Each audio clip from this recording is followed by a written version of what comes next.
right, here we go. Welcome to Salucita episode 7. We have not filmed in probably 3 or 4 weeks because we had I'm having withdrawals, man. It felt weird. I saw you probably for 25, 30 hours in 1 week just filming Angelica, Gio Cabrera, Goat Boy, Jonathan Zaragoza. So we had a little bit of content planned. So we've been working on other stuff too that people will be hearing about. But Exciting stuff.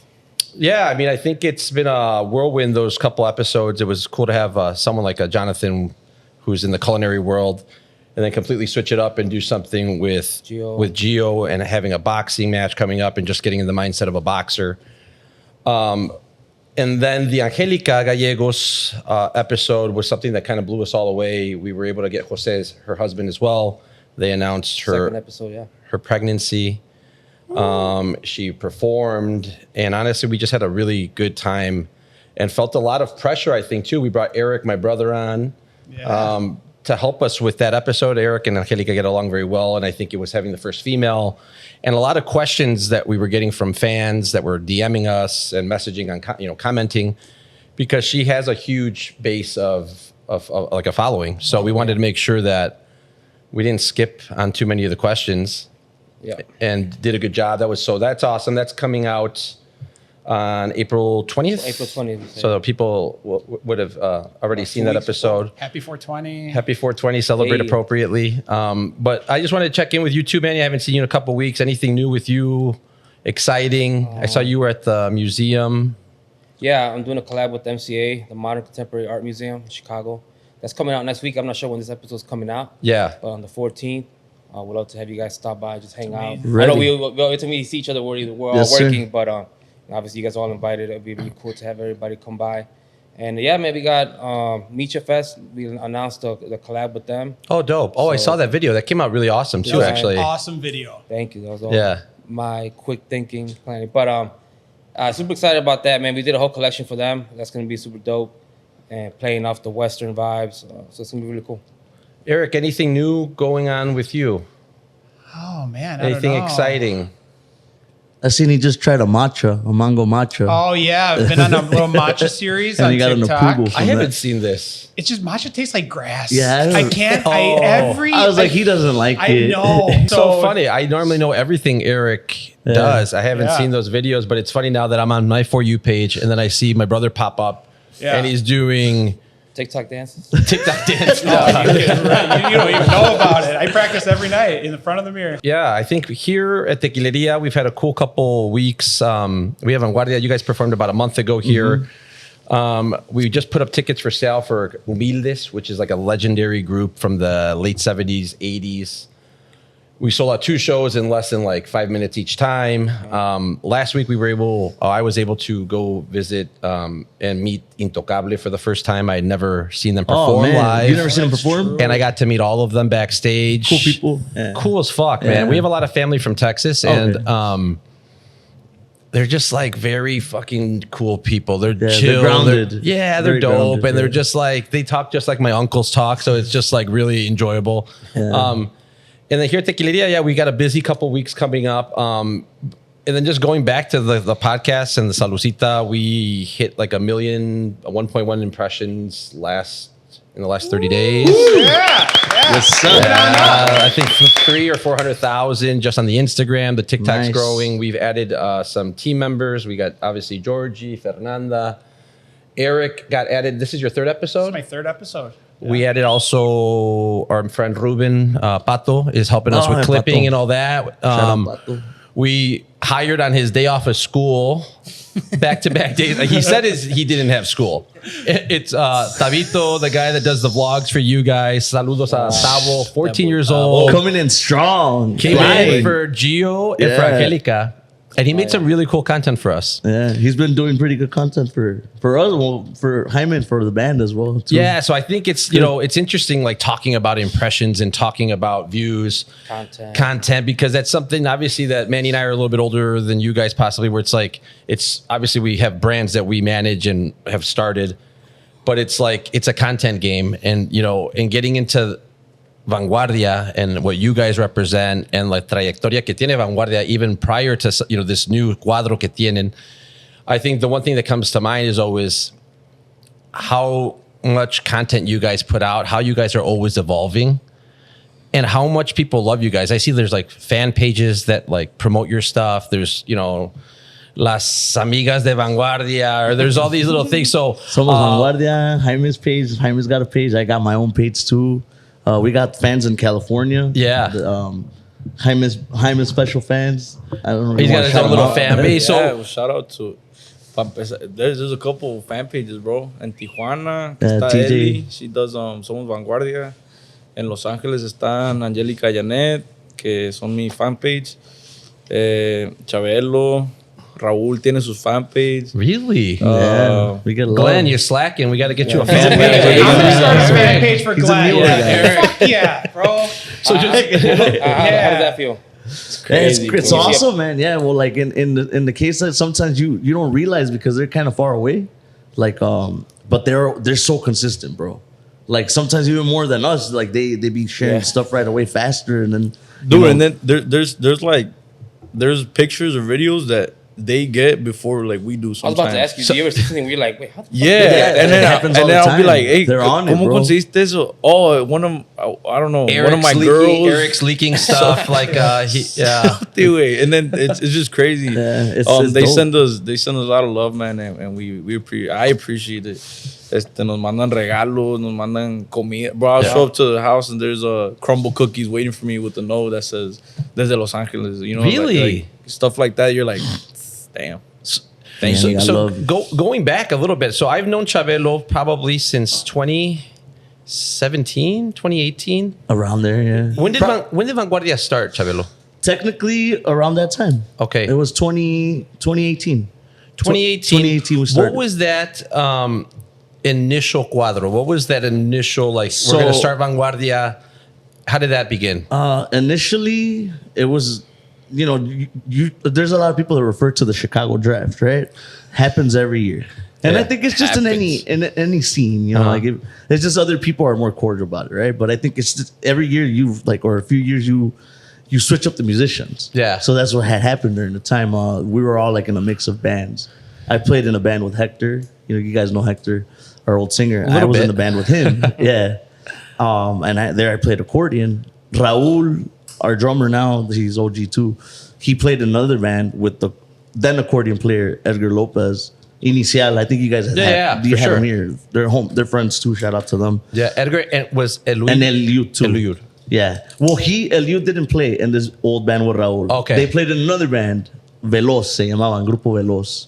They're from here, dude, Chicago I remember too. them when they played here they always used to play when it was El Estadio. I remember that. Yeah, girl. they probably did. Yeah. So it was just a mix of So when everybody. that Chicago draft that you're referring to, kind of like every couple of years, it's just like a free for all where you just Pretty start much some guy will desarman, grupos se arman and they'll otros. be like, we're doing a new band, or a new guy will come in from somewhere. We're doing a new band, and Yeah. they start recruiting musicians from here.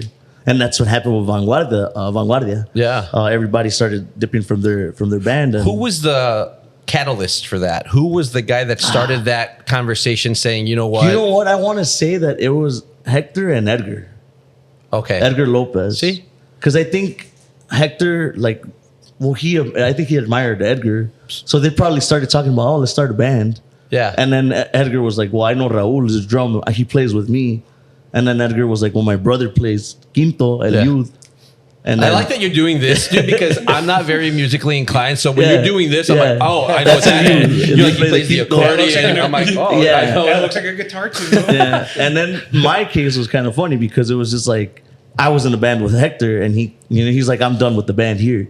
And I was like, well, what are you doing? And he's like, no, well, something else. Don't worry about it. Yeah, don't worry about it type of thing. But I'm like, if you need Dude, it gets- a chalan or a bass player, because I didn't even really play bass at the time, holla at me. And then, fast forward, he Wait, called. dile de lo del video, güey, que te mandaron Oh, right. So when that's a funny. It's how the circles, bro. The world, how life, the circles. So Jaime, I met him when Hector quit that band.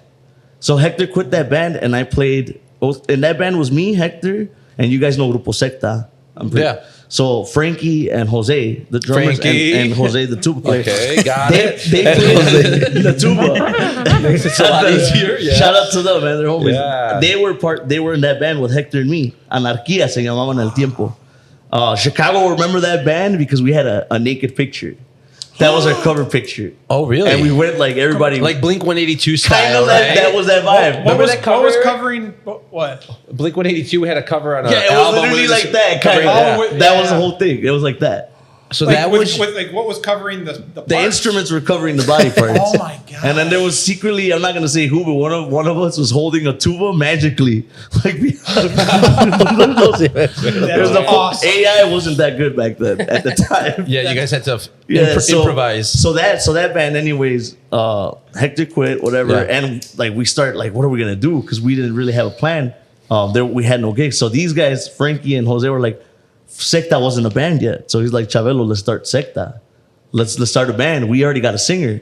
And I'm like, well, who? And they sent me a video of no one else but Jaime. And Jaime at the time was like 16 years Tenía como old. 15 años, güey, Yeah. 16. So you were gonna be the singer of the Secta, I Yeah. was. but you never joined. No, pues que fue cuando el draft, pues, de que... Yeah. So I went with Vanguardia because Hector ended up calling me. And after I told Frankie, and I'm like, I'm down because I saw the video. I'm like, he's cool. I'm down. Let's do it. But literally, like maybe 2 days after that, Hector called me, hey, come to practice. Dude, and I'm like, this is some like It's crazy, güey. and then fast forward. gossipy, girly Yeah, kind of yeah. like It's the group chats It's must be tea wild. time. chats, like Come over here. like different Yeah, group we- chats with different people. Yes. Fuck. Yeah, I that's didn't know this crazy. happened. Yeah. I was a little bit oblivious. Yo no me to So behind this. the acordaba. scenes a little bit. Chabelo me acordó cuando entré a Vanguardia. He's like, wait, you know, we were like, this was like, it was gonna happen. Oh, what you mean? Ya me empezó. I was like, oh, you showed me the video, I think. Yeah, I had the video The video of what? of him. It's because they showed me a video. Oh, of when he was Frankie singing, and Jose were like, check out this singer because they're like, let's start a band, man. Like, let's just do Yeah. our own band.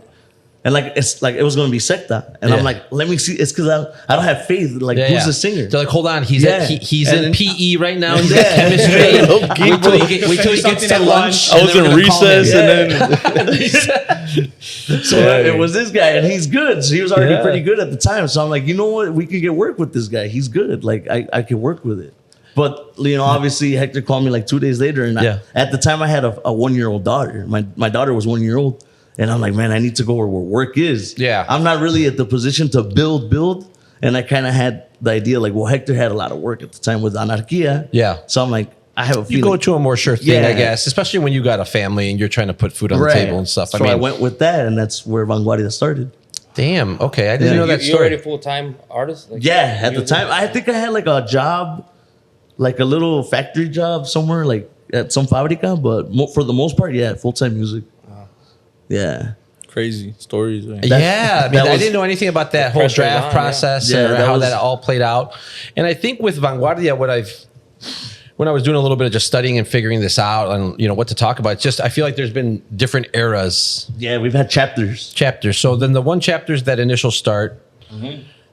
What's the second chapter? Second chapter, I want to say, was with Marito. We had Marito Aguilar, a California. And, He's is that when Ramiro was also for a hot minute? That's a little bit. Yeah, So when that's he like started. 2020. Yeah, Right before around COVID. there, right before COVID, right? Like 2019, around there. That's when we were signing with that one label. So then the accordion player and his brother leave. Uh-huh.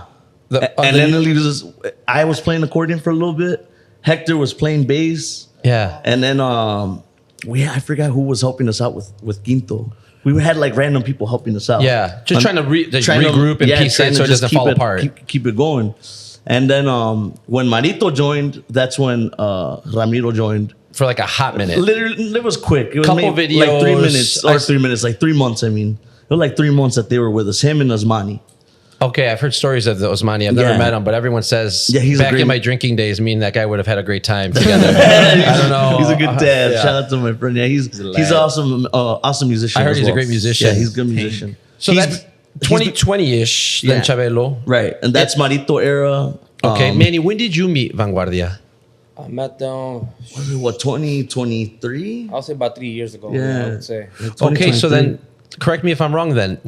You were the only one that was there then. When we did a Millennium Park show in Mexico en el Corazon, that was what year, Eric? 2018, 2019? Oh yeah, that Yeah. was. Yeah. You made, Hector said that you made them shirts or you got them shirts for that show. So you Oh, guys that was in 2018 though. No. That was 2023. That was like either Micha Fest. It was Micha Fest. Micha Fest. Oh, fucking Yeah, Hector yeah. confused Yeah, us with that was- Micha He said Fest. Micha Fest. Hector. yeah, did it he? was Micha Fest was 2018. I God. believe, right? Gosh darn it, No, it was Hector. later. Kenny was sober. He said he's been sober for a long time. I know that that's what fucks people up sometimes when you change your habits. So then you meet Manny 2022, 2023. Yeah, 2022, 23. Jaime, Yeah. when do you come into the picture? Yo llegué marzo 2022.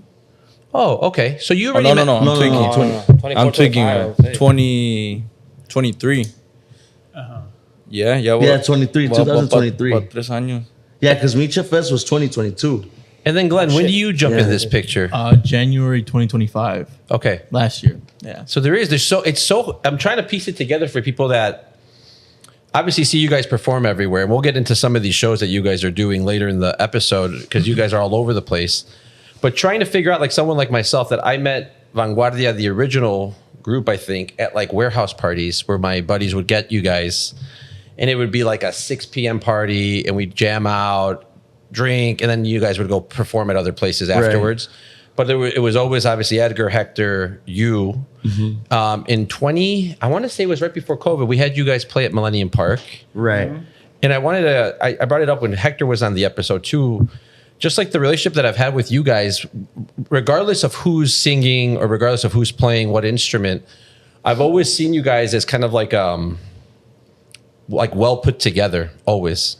And I think that's why you guys get called so much to play all over the place, whether it be these Pilates events and all these like new raves and stuff like that. Because I think there's a trust factor that you guys are gonna fucking jam. I think there's a trayectoria that you guys have already, whether it was with Hector or Ramiro or Marito, Edgar, Jaime. Like there's like, you guys have always reloaded like well. And then I think it comes to a lot with what Eric does, and then Raul and Raul's wife. The with whole team. The yeah. branding, It's a whole team, yeah. the visuals. Very professional. Yeah, I will say that was my first like, oh shit, these guys are not joking. Like They're well put together. They're not just like any other band. When we first worked together, I believe it was for Art y Corridos. When we Yeah. first listened Right, together. the first one, I mean, yeah. I met you guys before that, obviously, through the manager and Right. getting you guys fitted and all that stuff. But when I saw you guys pull up with a whole trailer full of equipment, photographers, like media, like, so that was like, okay, these guys are like, they're doing it right. Yeah. They know exactly what they're doing. Content, music, everything is like on point. Yeah, Thank I think you very they're like a much, total man. package. When you hire them, you get the behind the scenes footage. You get a lot of the videos on YouTube that we'll go into that in a little bit too. I saw the newest one has over 1 million views. I mean, that's fucking crazy to do. But I think just to speak on like the overall like essence of Vanguardia and my experience with you guys was the one that obviously Millennium Park was a no-brainer. I thought Vanguardia is the right fit. Let's do like who's the biggest, most popular group. And then I had to sell that idea to my father. My dad does México en el Corazón, very mariachi, folklorico. But when you have a venue like Millennium Park, you want to introduce elements of Chicago and Mexican American, right? Like Eric and I grew up across the street from here. I tell that story all the time. Like we are Melrose Park, we are Chicago. Manny's from Melrose Park too. How do we not try to get local talent, and not just local, but at that time too, you guys, at a certain point, you guys traveled. Yeah, we were touring. Yeah. We were already touring at the time. Who did you guys tour with? Recodo? No, we toured with. We opened up for a lot of different artists. Yeah. We opened up for Tucanes. We opened up for the Rosemont, the Codiciao when they came back. We opened up Yeah, for so them. you guys were ready. I feel like everyone's always had you guys on the radar with stuff like that. So obviously the Millennium Park one was a no-brainer. Like, okay, 15, 20,000 people. These guys know what they're doing. I think that day your truck broke down or something, and you guys It showed did, up a actually. little bit late, and Yeah, I was fucking it stressing did. out because I went on a limb. I'm like, hey, pops, like These guys are good. 100% they'll be here. 100% they'll sound I check. remember that. Remember? Yeah. I had Wild. Alex was like, oh, dude, our tire pot. I'm like, I'm like, I woke up late. I want Get the fuck out of here. yeah, fucking lying, you don't know dude. what to believe, but it was just like whatever the case may be, just get here. And then that's when my first experience with like Hector, and obviously we're friends now, but like Hector's like, no te preocupes, papi, we got it. I'm like, I'm preocupado, bro. Like that's my When job you got a to big worry. thing on the line, yeah. Yeah, but so that show was amazing. You guys did a crazy good job. But then the coolest one I think that we were able to work on together that I think shows like the kind of people that you are, Raul, you guys weren't there yet, but like I think just the essence of the band. I talked to Hector and then I talked to Alex and I said, hey, there's an immigration reform parade, rally, and it's not going to be small. Like we're organizing it, and my dad and a bunch of other organizers, and they want live music, and we're going to do a stage right in front of the White House.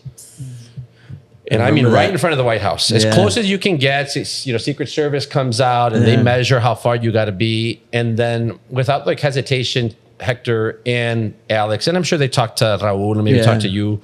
I said, "There's no money here. This is really about a cause, and I think sends a good message, you know." And I think without, I mean, any hesitation, we got a yes right away. Yeah.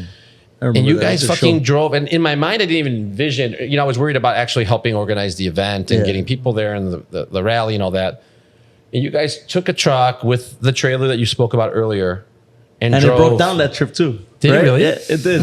Yeah, it was a Mercedes, remember? Oh, it was A, right? Yeah. Oh, that was it. Yeah. And I think you guys got there, you know, I mean, how many hours is to DC? Probably 14, 15 hours. 15 hours. You know, it's like, and then I just liked, I'd never worked with like, you know, I'm very much of someone that controls things and I want to see a set list and all this. And then I just remember at that time, like you, Raul, Hector were just like, don't worry about it. It's going to be good. And then felt out the crowd. The people started pouring in. I mean, it was tens of thousands of people poured in. And then se hizo un pinche desmadre, se hizo un baile. You know, I think in the chaos and how worried everybody was at that time, and still with what's happening with immigration. It wasn't even as serious as it kind of played out at the time, right? I think it was just kind of like forecasting it. Yeah, right. And it was, you know, so I think it's like, you know, doing stuff before it was cool, or, you know, lately, obviously you're not cool, but like before people are like, what's your stance on ice? It's like, it was more purpose. Vanguardia was doing stuff like that. Manny's been doing stuff like that for years. And we've been doing stuff like that for, you know, 20 plus years. But I think that speaks to like the relationship that I've had with you guys, with Vanguardia since back then. That was right after COVID, I think. That was probably 2021, 2022. 22. I think it was 2022. Yeah. So I think it's just like, you know, doing a free event. I mean, it's not just that you guys invested in it. When people think it's a free event and, you know, these guys are not charging, it's like, no, they're investing their time, gas, the truck, videography, they're paying employees, and they're getting content, and they're, you know, it's all that stuff that I think goes into stuff like that people don't think. And I really want to thank you guys, and I mean, as Vanguardia in general, I wish, you know, I want to let Raul know too. Yeah. But that was badass. Oh, thank you. On the contrary, for the opportunity, because it gives it more purpose when it's not so much about like the money in that case. In that case, we think about it like, well, all our not only our fan base, they're all, you know, I know they relate to the cause. Yeah. And it reflects off of like everything, not just the monetary. Yeah. You know? It's just like who we are as a community. Yeah. Like our people, our parents, or, you know, our culture, like all of that. Where we grew up. Yeah, where we grew up, like the music we're playing, you know, it's like the roots of it. So it's kind of like, it gives it purpose. It's like, why wouldn't you not jump at that? You know, it's kind of like part of your. But you know what? Not everybody does it, Chabelo. Right. I'll be honest with you. Not everybody does it. You know, especially I don't deal a lot with the younger groups yet. You know, here at Tequileria, we have, you know, it's a little bit of an older vibe. Right. Not everyone sees that far in the future or feels that that purposeful when they do stuff. So I think you guys do deserve a lot of credit for that. Yeah. Yeah, absolutely. I was about to ask you guys, who kind of decides? You guys always decide as a group? Because like when I presented the idea of Art y Corridos, there was like no hesitation. I was like, listen, bro, it's my first event. I don't really have money. Like, how can we make this work? And I think I was talking to Alex at that time. And he's like, bro, we love the idea. This sounds like a cool thing for us as well. And it's lined up with what we believe in. We like art too. Like, we'll do it for free. And thankfully, all of my events, you guys have been always down to pull up and you know, and help out. Is that something that you guys all kind of get together and be like, hey, this is an art show. Yeah. They're gonna play live in front of paintings. Like, how does that work when it comes to deciding yes or no for? I think for the most part, we are all pretty aligned with like the value that we have in, like, you know, like in the community. In that case, like we were fans of your brand first of all. Like the first thing, like we started seeing it pop off, and then Alex was like, oh, well, I have a connection with him, and it's like, oh, you guys want to work with him? Like, not only is the brand like cool, it's local, Chicago, Mexican, like. It just stands for everything like that. Like in art, I think we share that because it's like but after we're a band or before we're a band, we're a business as well. We're trying to grow the band. And it's kind of like we're all Latinos too. We're all, you know, it's kind of like that purpose. Like it's kind of like, well, we want to support that. Pienso que eso, like that marks like the difference between any other group. Get props to everyone, you know, that's in the industry. Pero creo que cuando hablan de vanguardia, no es como que lo mismo, pues no es como lo regular, no es what you're used to seeing or expecting from a group. We always try to give the extra, like, let's do it, let's work it. I mean, you might not get nothing from it right now, but it's gonna turn out. Yeah, great, having you that know? vision, right? Of, Yeah, this it's sounds that like a vision, cool idea. having it aligned. I think that's the hard part. But we have it, you know. We try. Well, to I have think it that down. shows that there's a leadership in the band, right? And you guys have also, I think, you know, going back to how you guys kind of present yourselves and what Manny does too. I think that when I think of Vanguardia is like the image, right? What you guys portray, how you guys dress. Obviously, Gente Fina is a big part of what you guys wear. Yes, Chabelo's got the bonito recuerdos. How does that happen? How does that work when you guys are like, I mean, you guys wore a glove for a little bit, and I'm sure people, you know, it's just, you guys are always evolving with the look. And I think, you know, when this is a content game or a YouTube game or a TikTok, you know, I think you guys are very good at getting in front of a camera, doing videos, but aesthetically, looks wise, who's deciding the fuck you're gonna wear, how you're gonna wear it, or does everybody kind of come with their own mindset? Eso, pues, aparte del equipo, we have the team that kind of like guides us and gives us ideas. Eso Yeah. del guante fue idea Mari y Raúl nos dieron un libro de The marketing book. It's teaching you how to and like brand yourself. how to like sell your brand and Yeah. how to See. So that was one of the points in the books, like have an object, have an accessory that kind of like they You're already like branding your- they don't have to see your yeah. face for them to know, like a Yeah. glove. Like who's gonna wear a glove, bro? You know? Yeah. Michael Vanguardia, Jackson. you know? Michael Jackson, Yeah. right? Well, that's a lot of the Spikes. trolling we got. Like, oh, Michael Jackson. But you know what? You guys know the game. yeah, that Yeah. was part of the. It was part of the. It's move. part of the shtick, Yeah, right? It's part of the yeah. vibe. It's like whether it's good or bad or indifferent, people are talking. Right. That's the point. That's Right. the point. To have comments, good or bad, they're comments, and they're Yeah. gonna spark To some have type something of, that like, people are gonna like identify you as. Oh, look at these fools with the glove. Yeah. Look at these silly guys with Yeah. the glove. Like, well, those are the guys with the glove. You know. Don't recognize, don't know. Yeah. They see a glove and like that's Like, not there's water. that. And for a while, you know, like, you know, some of the guys didn't like it. Like, I'm not gonna say who. Are they sitting on this No, couch? no, I'm not gonna say He's a who. team went player. down. Yeah, he's a team player. I'm not gonna say who. Yeah, I'm not gonna say who, Oh, yeah, but yeah. he's really against it. So Yeah. it's kind of like, but for a while, like even though like people were asking, hey, "Where's the glove? Where's the glove?" Yeah. Even if they did it like in a snobby way, like, "Where's the glove?" Yeah, like, But They it's were still- asking. Still ask. Yeah, still as you know. So it's kind of like that was the point of it. It did its job, yeah. Yeah. Pero answering your question, we it's kind of that way. We try to kind of compromise our likes and our like ideas of outfits. We do have a team que nos guía. There's people like Manny, bro, that contribute It has to, been a big influence to in our image, man. in the whole and image too. And it goes back to Vice like versa. just us being from Chicago, man. It's Oh, it's a Eso huge todo asset to have rollo, somebody like you know? Manny even Yeah. sitting here with us today. Like, I've hit up Manny and I've said it before. Like, hey Manny, I have to do banda choque. What am I gonna wear, dude? I'm a dad. I'm a 40-year-old guy. I got two Yep. kids. Like, I don't know what to wear to like sitting Like, next I to got Pepe you. Garza and sitting next to Marisol Terrazas. And then there's David Suarez from Melrose Park. What am I gonna wear? And then Manny, like, you know, found some shirt. He was like stitching it, and it's like having an asset like that like understands what we're going for. Because I think what you were saying earlier about Gente Fina, he grew up like us. He's just like us, except Yeah. he's got a vision about a brand that I think all of us like. Eric's been telling me about Gente Fina he's repping too. Yeah, man. yeah. forever. Eric's always repping. I'll drip out. But Eric's been telling me since back, I think at one point 2020? you guys were on like a trip to Mexico or something. He's Oh, we ended up in Cabo together. Yeah, that was our Cabo trip. and I remember, and I'm like, Eric, why do you keep wearing all this stuff? Like, what is this? Like, you know, but I had no idea. And now to have Manny sitting here, it's like you were talking about full circle moments, yeah, it's right? full circle moment. And the fact that, like, you know, everybody that Manny meets either through me or I introduce him to, it's like everyone's like, oh, I've seen his stuff. Oh, like they already know. And I think, but in the music world, you guys are probably the group that you probably work with Manny the most.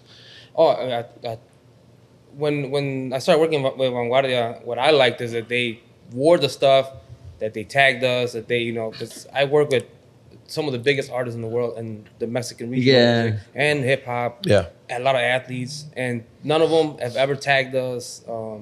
It just didn't show, even though we agreed on it. So that's kind of why working with Vanguardia was also great for me, because not only do I like their music, it was kind of they showed you love back right away. Love back, and so I made it non-official to kind of always Vanguardia is always going to be first.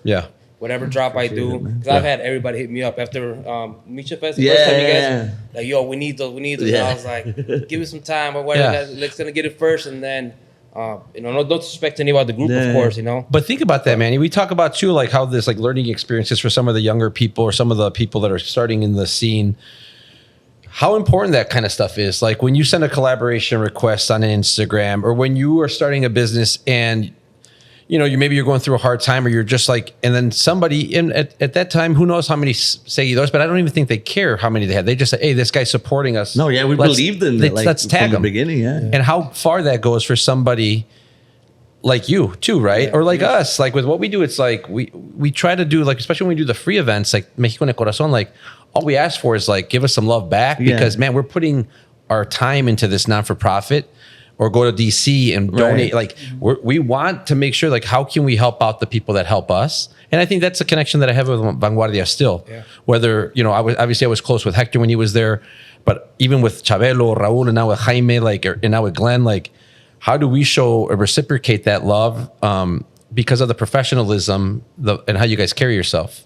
I think going into the music stuff a little bit, and we'll keep talking fashion and stuff, because I see your guys' shoes, and we got some interesting shoes on today. We'll talk to shoe game in a bit, but I wanted to tap in a little bit with the variety of shows that you guys perform, whether it be at Tequileria, 7, Mansion, Washington D.C, Millennium Park, California. How do you guys prepare mentally? Like I go through a weird ritual when I do this stuff, because I want to be ready and I want to ask good questions. Or when I have a Tequileria event, I try to go through my notes, and I try to think how different, since you guys are doing such different venues and such different crowds. How does that work? How does a set at Tequileria look different from a set at 7, from a set at Sueños? How does that work? And in the inner workings of Vanguardia, you guys have a team. I think nobody has a team like you guys have a team, from what I've come across. I talked to Eric. I've seen him a bunch of times here. I see how he's pushing, the PR side. Like, that's important. You need someone to do that. Musically, you guys, you guys go on stage, it's your fucking stage and it's your show, right? How does that work? How different venues, different settings, different fans, who decides? How does that go? How does that work? Creo que es otro punto de lo que diferencia Vanguardia, bro. Como dices, there's a lot of different venues, a lot of different crowds. I think we're all fans of each other. We all understand each other musically, and we understand. Well, I feel like I'm still trying to figure out to the dot where, like, understanding crowds. But I think we got it down pretty well, and that helps out a lot. Music festival set is way different than a nightclub set.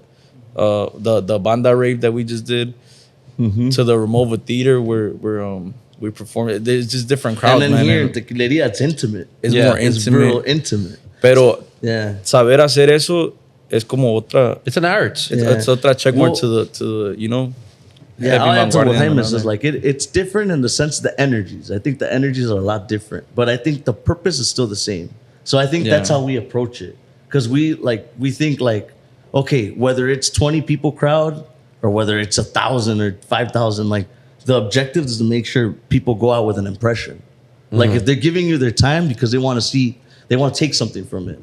Like, what are they going to take? They're going to take the impression. They're going to take the interaction. They're going to take the performance from it. Yeah. So whether it's a little crowd, like, because those are fun shows sometimes too. Where there's so little, like, you got to win them over, because it's like the energy's not there. Yeah. As opposed to like 10,000 people, everybody's just like do a flip, do anything. Yeah. And they're like, yeah. Well, and I think that's interesting because you guys all have your own vibe, and I think Chabelo, your vibe is probably the most eccentric. On 10, full, Yeah. full throttle, no brakes. When I was at In front of 10 people, in front of 1,000. yeah, and I think that's what separates you from other performers.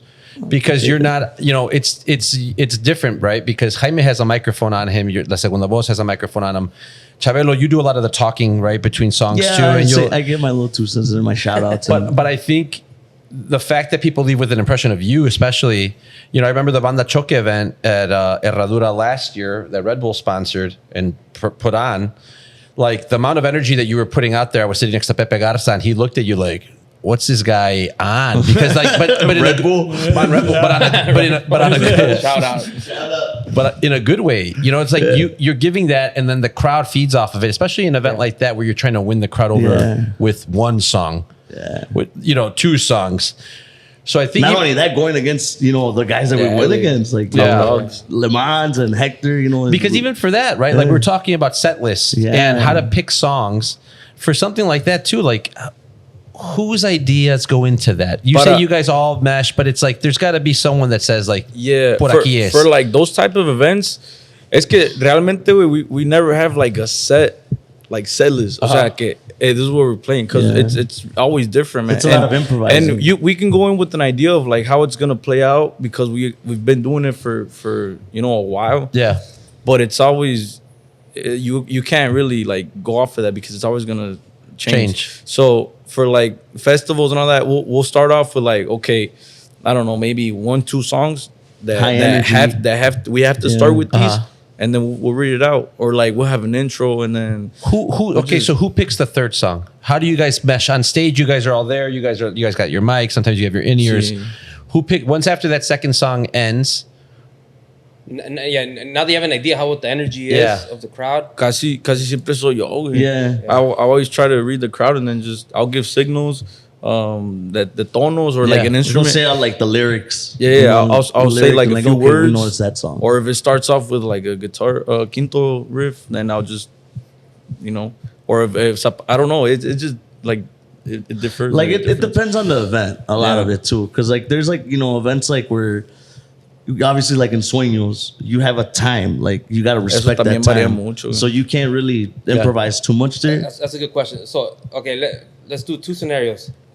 The third song at Tequileria and the third song at Sueños. What would be Tequileria? Okay, Tequileria will probably be like something mellow, like a drinking, like, because that's we're the vibe. Warming up. It's more intimate. We're building up to it, Yeah. We're starting the car. Todavía está arrancando. Pues, no as opposed to So Sueños. like what song would that be? Probably like una El Sol No Regresa, something like that. Something romantic. Something you can drink but sing to, but like not too crazy. Not too crazy, right? Something like that. As opposed to like Sueños will probably be something really upbeat, like Levantando Polvadera. Yeah, what was last year's? Do you remember the songs from last year? Yeah, I think it was You guys jammed last year. That was our first song, bro. Our first song, Clavado en un Bar. It was that. You were there, Eric? Yeah, dude, people had flags. Yeah. People had flags out for you guys. Shout out, it was man. awesome. Damn. It was really, It really was a great to crazy see. experience, man. We were just talking about this too. We'll come back to the set list. We went up. They gave us a time set, so there was a few stages. They gave us a time where El Alfa was playing already. He was coming off, and then Peso Pluma was about to go up. So we were in the middle. So we were in the middle of. We would start when El Alfa was halfway, and we would finish when Peso was halfway. And man, bro, they showed out, man. Shout out to Chicago. We had a full crowd, and they stayed, man, till the end. So my booth wasn't too far from us. So I was like, oh right by their yeah, we stage. seen Manny. He dripped us out. Oh, really? He dripped us did. out. Yeah, he pulled up, yeah. Pero going back to the settlers wing. Yeah, it was like Sueños. I think the third song was probably like a zapateado, right? No me acuerdo muy bien. It was zapateado. So it was really high People were energy. dancing a Algo lot. que Yeah, que tenemos también muy marcados de que we do non-stop, bro. We don't really stop back. like back to back, and that just keeps like the interaction with the public the whole time, They're engaged. Yeah, you know? there's no room for them to be like, No, and okay, let me go. No, like you have to be. Yeah, you don't want to miss out. Yeah. How do you keep that energy like when you guys do like these Pilates events? Oh, Like, dude, that's there's crazy. girls, I mean, there's I know. 50 I girls knew we were trying to gonna like start work this. on their 50 breathing. girls, and then we You know, like drove all doing, night like- from Indianapolis. Dude, this and didn't last- sleep at all and get there to do that. This my last Pilates event, we played at Indianapolis. We finished, I don't know, 4 a.m., 4:30 a.m. It's a 3.5 hour drive. And the class was 9 a.m. here in Melrose. So it was like straight to Yeah, fucking straight to it. Pilates, man. How did that start? How did you guys become like the kings of Pilates? No, we've been let's set this up a little bit. So we have been bombarded with TikToks about Pilates and Pilates events with grupos, and then there's been a lot of viral, I think, TikToks that have come out with kind of people either talking shit about it or supporting it, or then your guy's talking. name always comes up. I think we saw you guys at the banda. Or no, I'm sorry, at the Todos Ponen event. And we saw Yeah. Jaime and Eric's like. It's like a thing where you guys do all these aerobic exercise events. And I was talking to Eric about this earlier. Not only are they hiring you guys, but they're all like different themed Pilates events. There's a matcha Pilates, Grass. Or mango. a banda Or mango Pilates, flavor. a Zumba. I wrote that one down. A Zumba Zumba one. Pilates, and there was one other Pilates one that I saw too. Peda Pilates. Oh, that was pretty much our first. I don't know if I can say this, but I'm gonna say it. Clickbait. Fuck it. I think we were the first group to collaborate with 100%. with an event like that. So I think that gave us like Like the head start. The A head little head start start, and the, and then you know? our energy kind of like Yeah. was, It's the right vibe. it's the right vibe because me and this guy will all start doing the Pilates too. And it's not easy, bro. Like, Dude, I Which got part it. is not easy? like the actual like Oh, the things they do, like the, waking up at I 7 thought a.m. visually it's not easy. No, Yeah. I mean doing the work because it's like you're not just standing there. Like these ladies are doing their thing or whatever the moves are. And you're not just standing there. You're not just dancing. You're like, fuck it, let's try to do what they're Do the doing. workout. You know Let's what's stretch it out. you know what's fucked up, bro? We always get Pilates classes when we have like late shows. Our first Pilates class was like we had a nightclub like at 3 a.m. bro. We finished 4 or 5 a.m. So we get home 6 a.m. and then we got to dip at 7 a.m. to be there at 8 a.m. So I mean, there's And then it's like high. It's not like a baile or like a No festival. way. It's high energy. Like you, How long do you guys play at those events normally? Is it 45 minute set? it's like Una an hora. hour Straight. straight hour. Like Una the first hora. time I did like an hour and a half, right? Yeah, y iba a decir eso, que el primer evento las mandé bien pedas, güey. Me dieron una botella de Oh, there's alcohol at these events? Dude, That was the only time it was an alcohol. yeah. thing. Oh, güey. once. Oh, that was another theme. It was a Jaime don't do it piquete. anymore. Piquete and Pilates. That was the theme. Piquete and Pilates. Just, So I'm they gonna gave write me that a one bottle? down. Another one. They gave me a bottle, man. I just went all. That's where all the TikToks started flooding, man, and good comments back. How do you guys comments, keep the energy, man? How do you guys get up at 7 a.m. after an hour of We sleep just- and We It's love just what we part do, of the bro. job, We man. just put on a show? Yeah, but then it's like again with the energy, like you get there and you see them working out. So that doesn't really give you room to just be there. You know what I'm saying? Like you feed off of that too. You're like, let me okay, do yeah. the jumps too. And Eric, have you been to any of these events? These No. Pilates events? they're pretty No. good, man. They're, You they guys get have to down. pull up, I'll go man. buy my Fabletics tomorrow. Be You at the guys next have to one. pull up, man. They Hell get yeah. down, man. Like they I mean, it's not an easy workout. from No, what I've it's not. seen. It's all cardio, bro. But then, like, to have music, and I feel like, I mean, it's wild. So I mean, what it's is just the like thing with it? So I think we've gone through, talking more music. We've gone through eras of music. So there's been eras of Vanguardia, all the cuadros. There's been eras of music where the one that I probably, they all got something good to them, but there's some negative side too. Remember the versus stuff that used to happen back in like yeah, the right. When it first yeah, started, right yeah. here, like in Tequila, right, the tequila, and then we did a tequilas. couple when it was at Estadio. Did you ever play here when it was at Estadio? Yeah, no, actually here, no. Yeah, no, okay. No, I had to. Because I think that was. Did you remember this, Manny? Yeah. So they would do. I mean, it would get wild. Where the it'd be like, billiards place, right? See. Yeah, I That- know we never played here, but I remember it. but it would be like a grupo here, Yeah. and then it was two versus each other. So then the grupos are happy as fuck because you're playing half of your six like five songs, songs. and then the other group, and it's one and one, and then there wasn't even like it was just like who jammed out the hardest, but it was just like It wasn't a whatever. real competition. No, there was no like prize or anything. It was just like half band. But it turned half into then That is eventually how people it were goes. doing like 3 stages, and then it was this versus this Yeah. versus this And then versus. there was everybody on stage together. Oh my That's where it got to.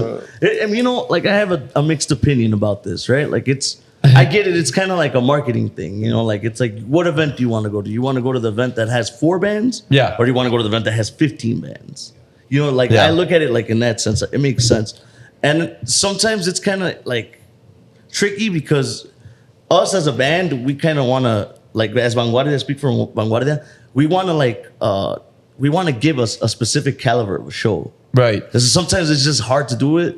Like no shade to nobody, but to share like it's just difficult in the time span that it is in 1 hour, and to share with 2 other bands, and then they're trying to do the same thing. Yeah. So they're showing up with their equipment. Everybody's showing up with their equipment. Well, I remember like the engineers used to and be then like, the engineers are getting, dude, they're just I like, oh, hate these right. verses. Unsung hero. Yeah. So, these events. but it's getting to the like if you could look at it that way, or you could look at it like sometimes like there's certain bands that we're friends with everybody. You know, everybody's friends with each other.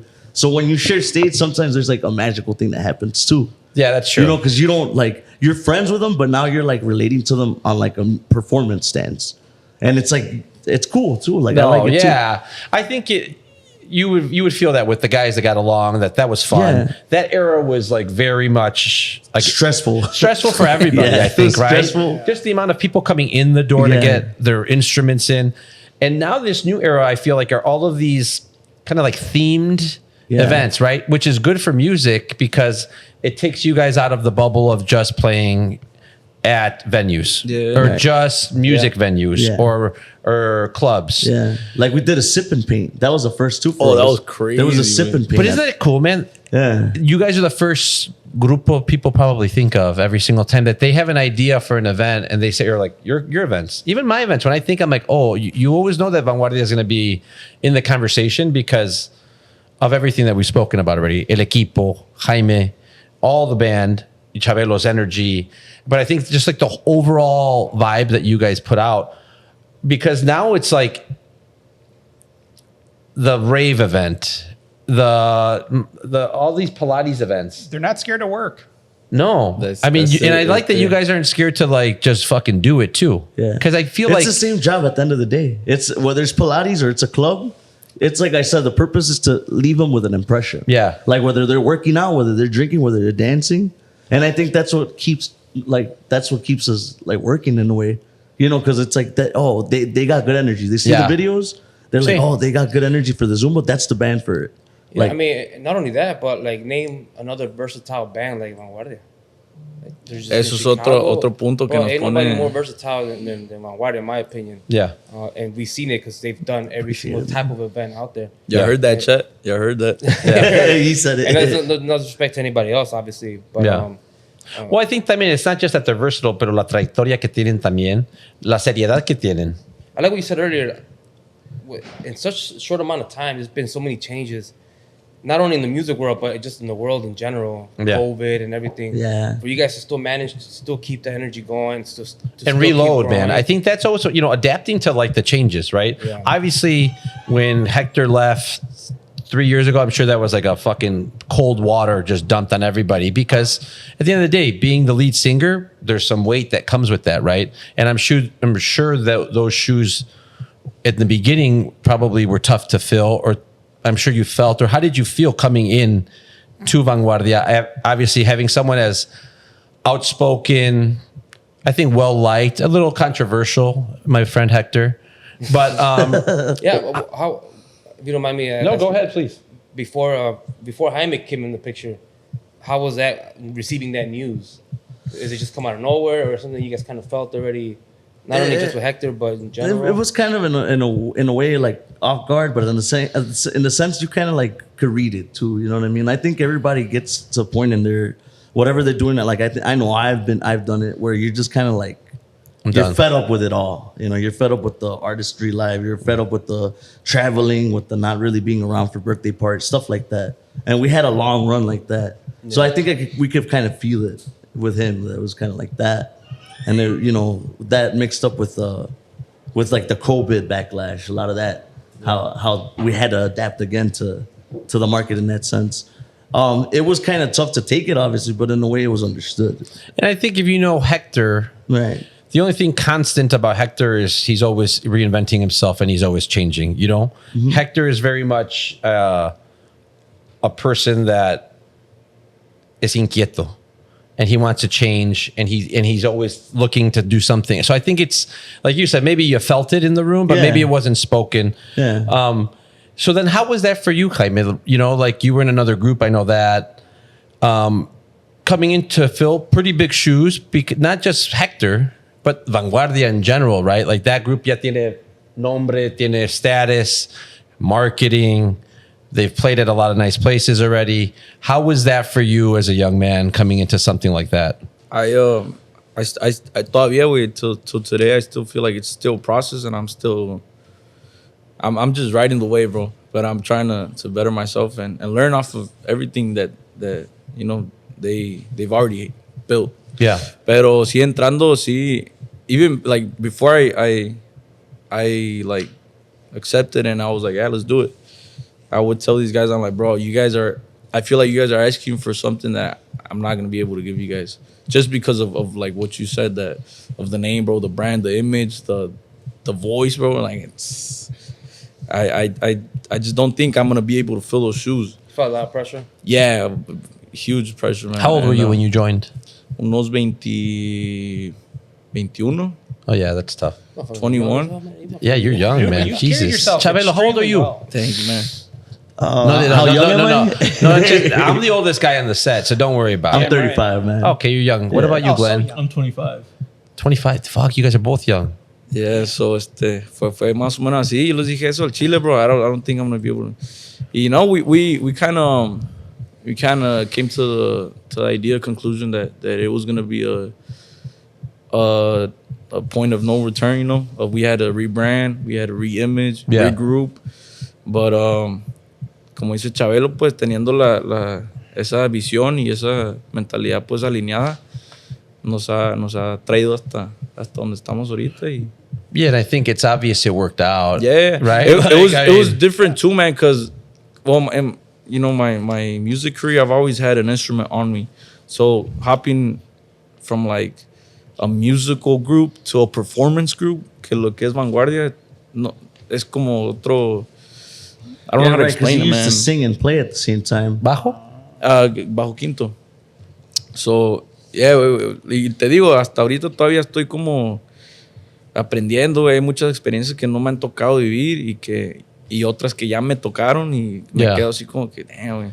Pero tocar en sueños, güey, tocar en Rosemont Theater, like, and then just having a mic on me is stuff that, like, damn, man, it's crazy experience. Was that so? Even like learning that part of it, right? Like not having the instrument on you, because I'm sure that's like a crutch, right? Yeah. When you have that, like at least you got something on you where you feel like you can, like that's you can fall back on too, like. Because what do I do with my hands? Well, that was the hardest part, man. Just having a mic and then just standing. Well, like, what do I do? Yeah. And then I just started. Oh, I can walk on stage. Yeah. Oh, this stage is mine. Okay, I can walk. I can jump. And I whatever think, it is.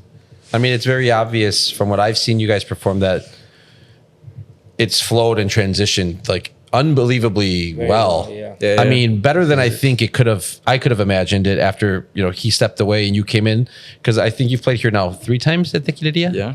And every time it's like different and it's like a good vibe. And I think you guys sell out right away. People like it. I think, the vibe that you guys give off, you go to the tables, you sing, like you guys are performers. I think that is a big difference I never thought about. That's one of the things that I think I struggled a little more with, the performance. Otra es que Héctor dejó un catálogo muy perrón, güey, de canciones. Tiene una voz hermosa, una tesitura, güey, que no todos pueden llegar. Y yo entrando al grupo, we struggled so much, güey, because we went over songs that, I mean, more than millions of streams, you know, that they had already. Yeah. Y pues es de huevo de que tengo que cantarlas. Y yo no podía cantarlas, carnal. No ¿Cómo podía, cuál? güey. Una vez más, había otra que no se me iba. Creo que la Una vez más Sin Sangre en es- las Venas. Yeah, those 2 songs are tough. Like, And those bro, 2 songs how do you reach that? Y pues yo siempre he tenido un buen autoestima. O sea, yo sé que canto y sé que lo hago bien. Pero llegar a un ensayo y que, damn, I can't reach it, güey. Yeah. O que la cantaba en voice crack. Or I just couldn't. I was like, damn, man. And do you just make the song yours? Like, do you find a way to kind of adjust and, like, I'm going to make it mine? Or do you have to stick to that exact note? I just had to mentalize. I just had to Lock in. just say, you know what? this is what we're at now. And y se dieron, güey, se van dando las cosas. Hell yeah. Yeah, like even today, this morning, I went to the gym and then I put on my headphones and I put on Vanguardia, just, you know, and there's a lot of, and that's when I started thinking about like all the eras of it. He started. I put on my CD player, yeah. I think it goes back to the evolving, bro. We have to evolve as individuals, as Yeah. musicians, and then as a group, you just have to evolve. Like you have to. You Yeah. can't I think really. it's inevitable. Even if we still had the same singer, times we're gonna change. We're gonna have to rebrand if we want to stay relevant. But you know what I thought about the whole time I was listening to you guys? It's like listening to a banda from Mexico too, where like, okay, MS, right? Okay, here's the Julián era. Yeah. Here's the next era. Here, you know, and you hear the different voices, but like El Cuadro is still fucking still- good. yeah. They still have their vibe and their essence.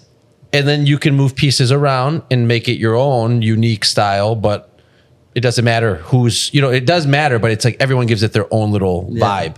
Hay una, no sé cómo decirlo, güey, pero cuando, antes de que saliera Héctor, Vanguardia ya era Vanguardia. Eso es otra cosa como más mental, güey, que tenía.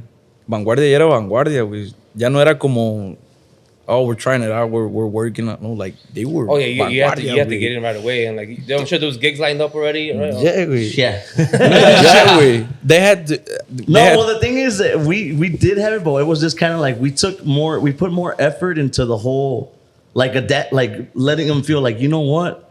Yeah, we're gonna take a little bit from the past, but it's gonna be more of like the manual, the things that we know already that worked, you know, like and some foundation. songs, not everything, but we wanted to get it like we want this to be like you're the new thing. Like now we're gonna make something new, even if it's new, it's with him. So it's like let's focus on that.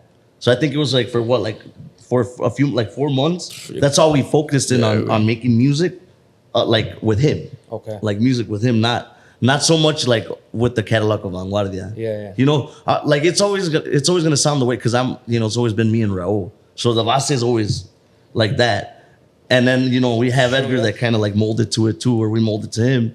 So it's kind of like the accordion player, Edgar? Yeah, the accordion player. Yeah, that's interesting too because he's so different. Like Yeah. he's straight up Monterrey accordion player. Yeah. So too, like you Oh, guys you're said- talking about our old accordion player. Yeah. the old accordion yeah, player. because the new one's name is Edgar too. Oh, Edgar 1 and Edgar 2. So many Edgars. Yeah. Manny, did you have something else? I wanted to ask Jaime, when you first started, you know, with Vanguardia, did you receive any like backlash or like from the public, even though they didn't really give you a chance in the beginning, maybe? Or Sí, güey. Es que empezamos recio, como dice Chabelo, it was, no sé, November, cuando vinieron a hablarme. December, January, February. Esos meses los agarramos para regroup, reimage, ensayar. No habían anunciado nada, güey. Y creo que en marzo fue que soltaron the new image. We dropped the image, an album, like 5-10 videos. All by Podcast, all by design, too, todo right? Like, fue yeah. así de que tan, tan, tan. Chingazo. So we didn't really give them a chance to like. It was just like una tras otra. And then And who's those were badass videos too. I remember That's- that. and not just the Dual and video, but RT, like man. that plan to do it, that's like very corporate, right? Like, okay, hey, we're not going to give people an opportunity, or very political even, right? Yeah. Like when the politicians, they got some stuff that they need to be like, all right, let's Let's sway zoom their through it. attention Yeah. from Yeah. this, because it is, you know, obviously this was a good change for everybody, but how do you minimize the backlash? And because people, you know, whatever they were going on at that point in their life when they fell in love with Vanguardia, it's going to change, right? eso es a lo que me refería de que Vanguardia ya era Vanguardia. Entonces ya mucha gente era como que ya están acostumbrados a ver ese Vanguardia, güey. Pero la jugaron ¿Sabe? bien. You know, I think Yeah. when It you was make perfect. when you make a plan like this, it's very strategic, right? Like you get all the content, you film everything, you get it, and then you just fucking bombard people with positive content. No Boom, preview, boom. no sneak peek. There was no chance for doubt. Yeah. Yeah. Even once you give people, you know, the crowd they could turn on you like that, you know. So you guys didn't give them a chance to really have any doubts of like, oh, Hector left, like, how is this gonna work out? No, it was like, oh shit, Well, they got we music. like already, this, yeah, it's good. Yeah. Pero sí hubo comentarios, y todavía Yeah, hay they still- comentarios they still get it, y se respetan, güey. Es tu opinión, güey. Yo no puedo. Yeah, I can't really Yeah, like. there's you know? typing everyone Yeah, else. There's I people can't words that control what hold you on to that think. old- I can't control what you like think or you know. Yeah. That's your opinion. But you know like, what's I funny respect too? it. It's like you've been there for about 2 years now. Ya voy pa 3. Yeah. So I mean, the amount of people that have become fans in the last 2 years too, they don't know crazy, man. any of the previous stuff. Yeah. You know what I'm saying too. So it's like the longer you guys are doing it and doing it right and doing sueños, and then you were telling me earlier you guys are headed to California. Yeah, we're leaving in 2 weeks. Yeah. We're gonna be there a finales de mayo. Hopefully Nebraska after Colorado, make a pit stop there.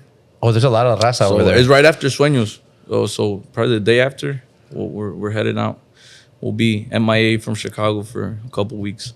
That's dope though, man. I think that it's like being able to travel and show people the Chicago style of music, which was the next kind of transition I wanted to do. Is Manny's made this question to different groups. I think we talked to Hector, Jose Esparza about it.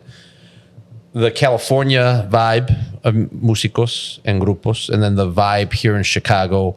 And then I saw a post even last night. I think one of the guys that owns a group here talked about, ¿por qué no resal-? Why do these groups not make it? Or what would define make it too, right? Like, what is everybody looking for? I think everybody has their own goals.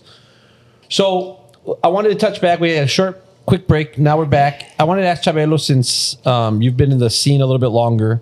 Damn. This whole, a lot longer. A lot. Hey, wait, I have a funny story real quick. I'm so sorry Let's to hear it. cut No, you go off. for it, Glenn. I remember when I first joined, and they were doing tryouts and stuff, and I went to go try for Vanguardia, and I was asking everyone their age, just to like, because I knew Jaime for already a couple of years. I also knew Edgar, but I had never met.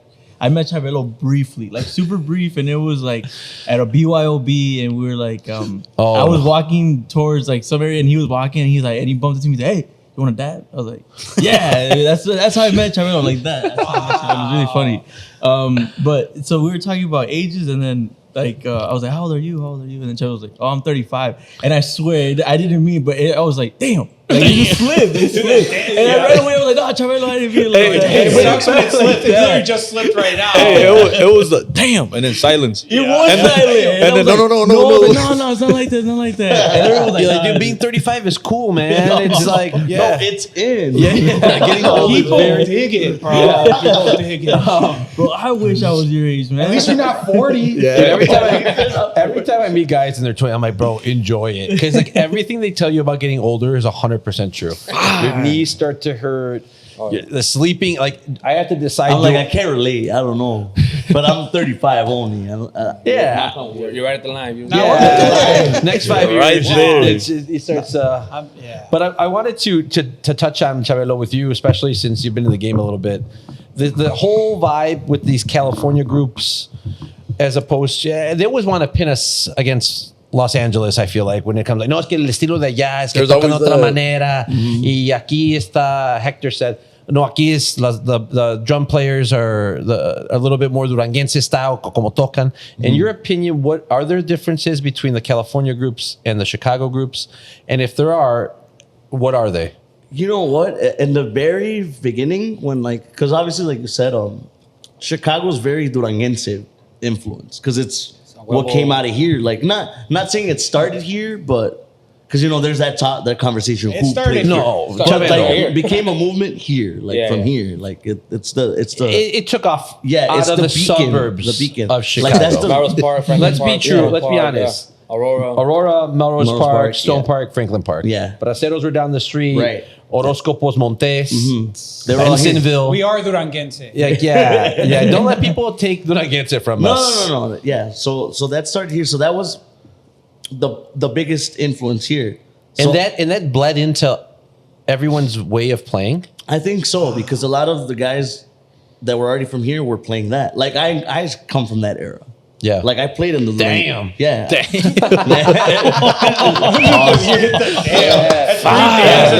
Rebel kicked in. I just got my way. But I was in a Duranguense band back in the day. Oh, Oh, your shit. friend was from Durango, right? Yeah. Really? What would you With play? Paul back in the day. With Triangle. The cowbell. The cowbell.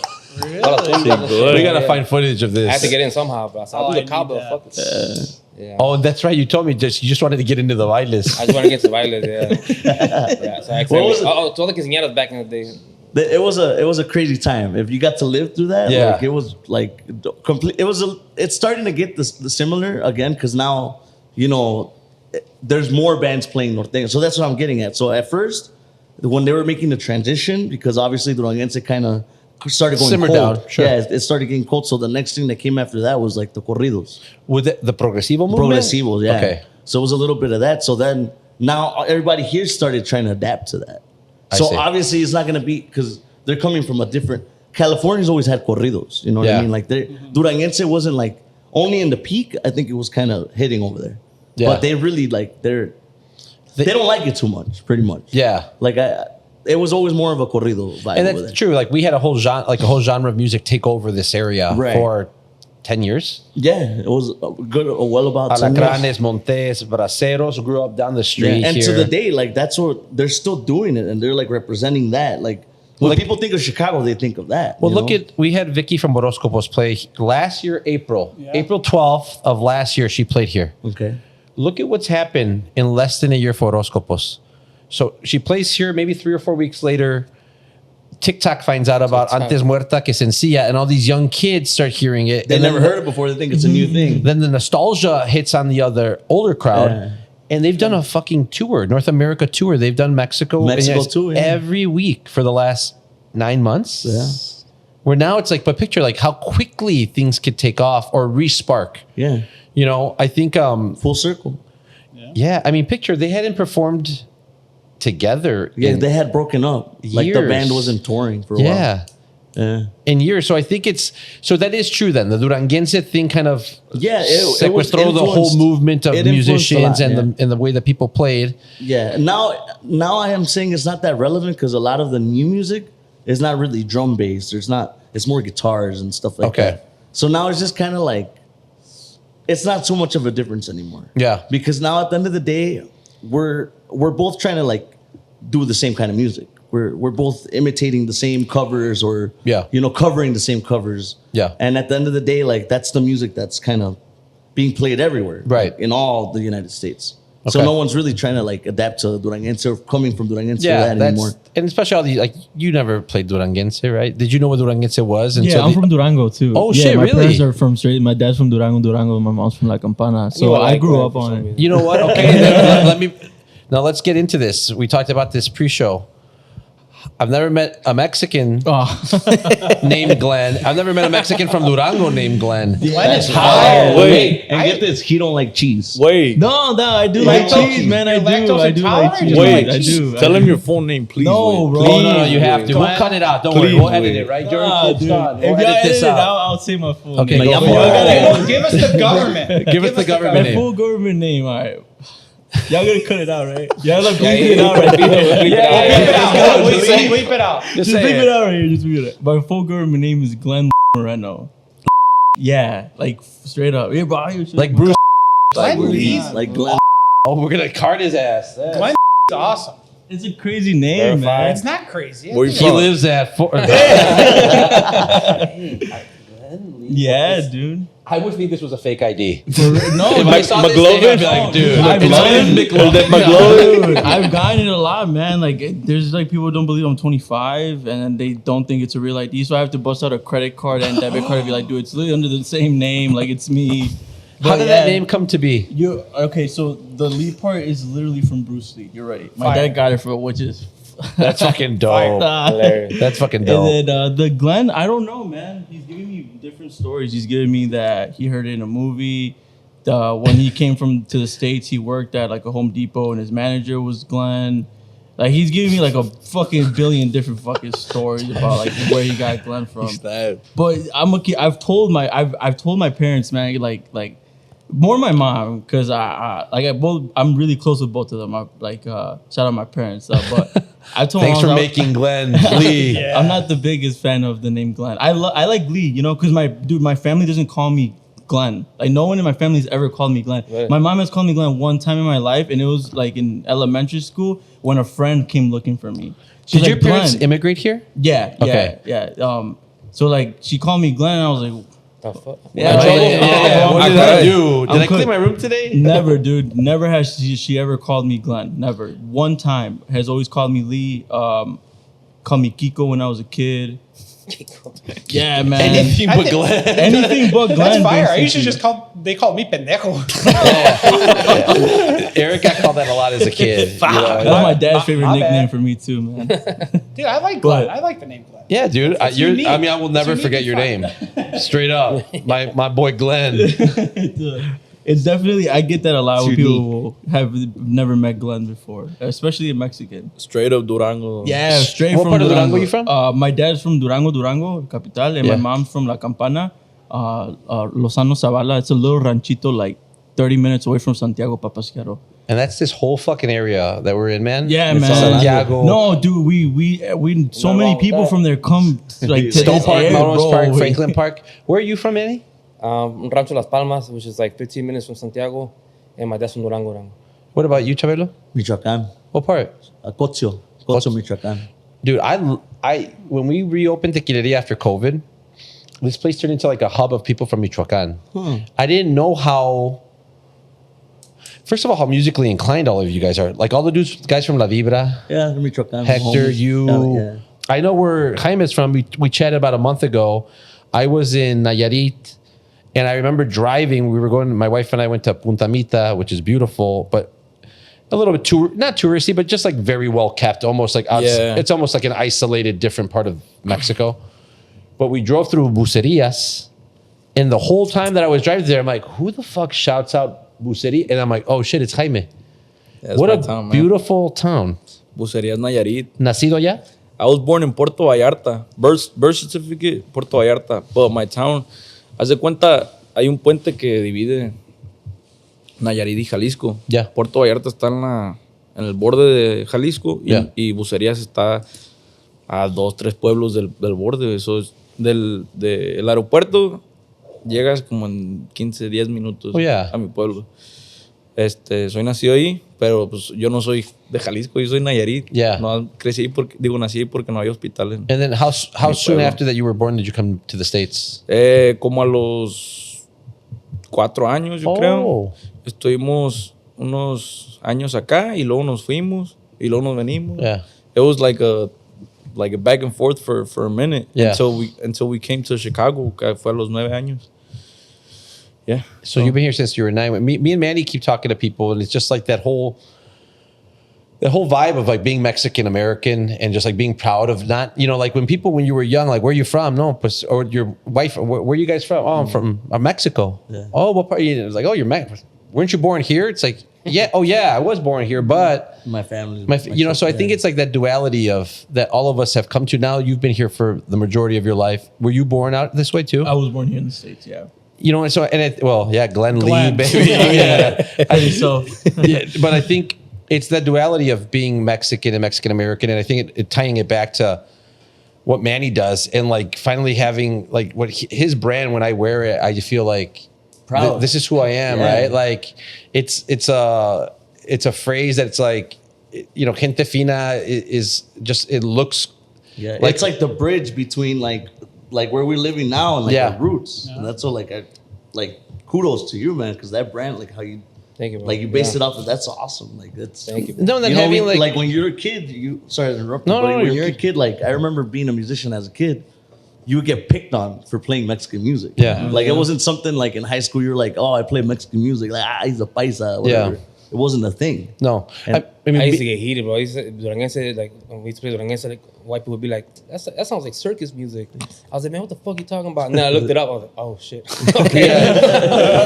Similar, yeah. I'll let it slide this No, time. and I remember growing up, with Eric too. Like we grew up across the street. We went to school in Elmhurst. Like growing up, like not feeling that pride. Yeah. I mean, picture me right now with what we do and everything. Like how like proud I am to do what I do. But there's a moment in time where I was surrounded around white people and American people, and maybe there's some level of what did they think a Mexican should look like? Oh, are you even Mexican? Yeah. But going back to that, that feeling of not feeling proud of, or almost hiding it Ashamed to a a little point, bit, or yeah, hiding it to a embarrassed. point too. I remember, my dad once went to my school to, my dad immigrated here when he was 17, built everything from scratch. And I remember there was like a take your dad to school day. And I was, my dad's cool as fuck. He's still to the day.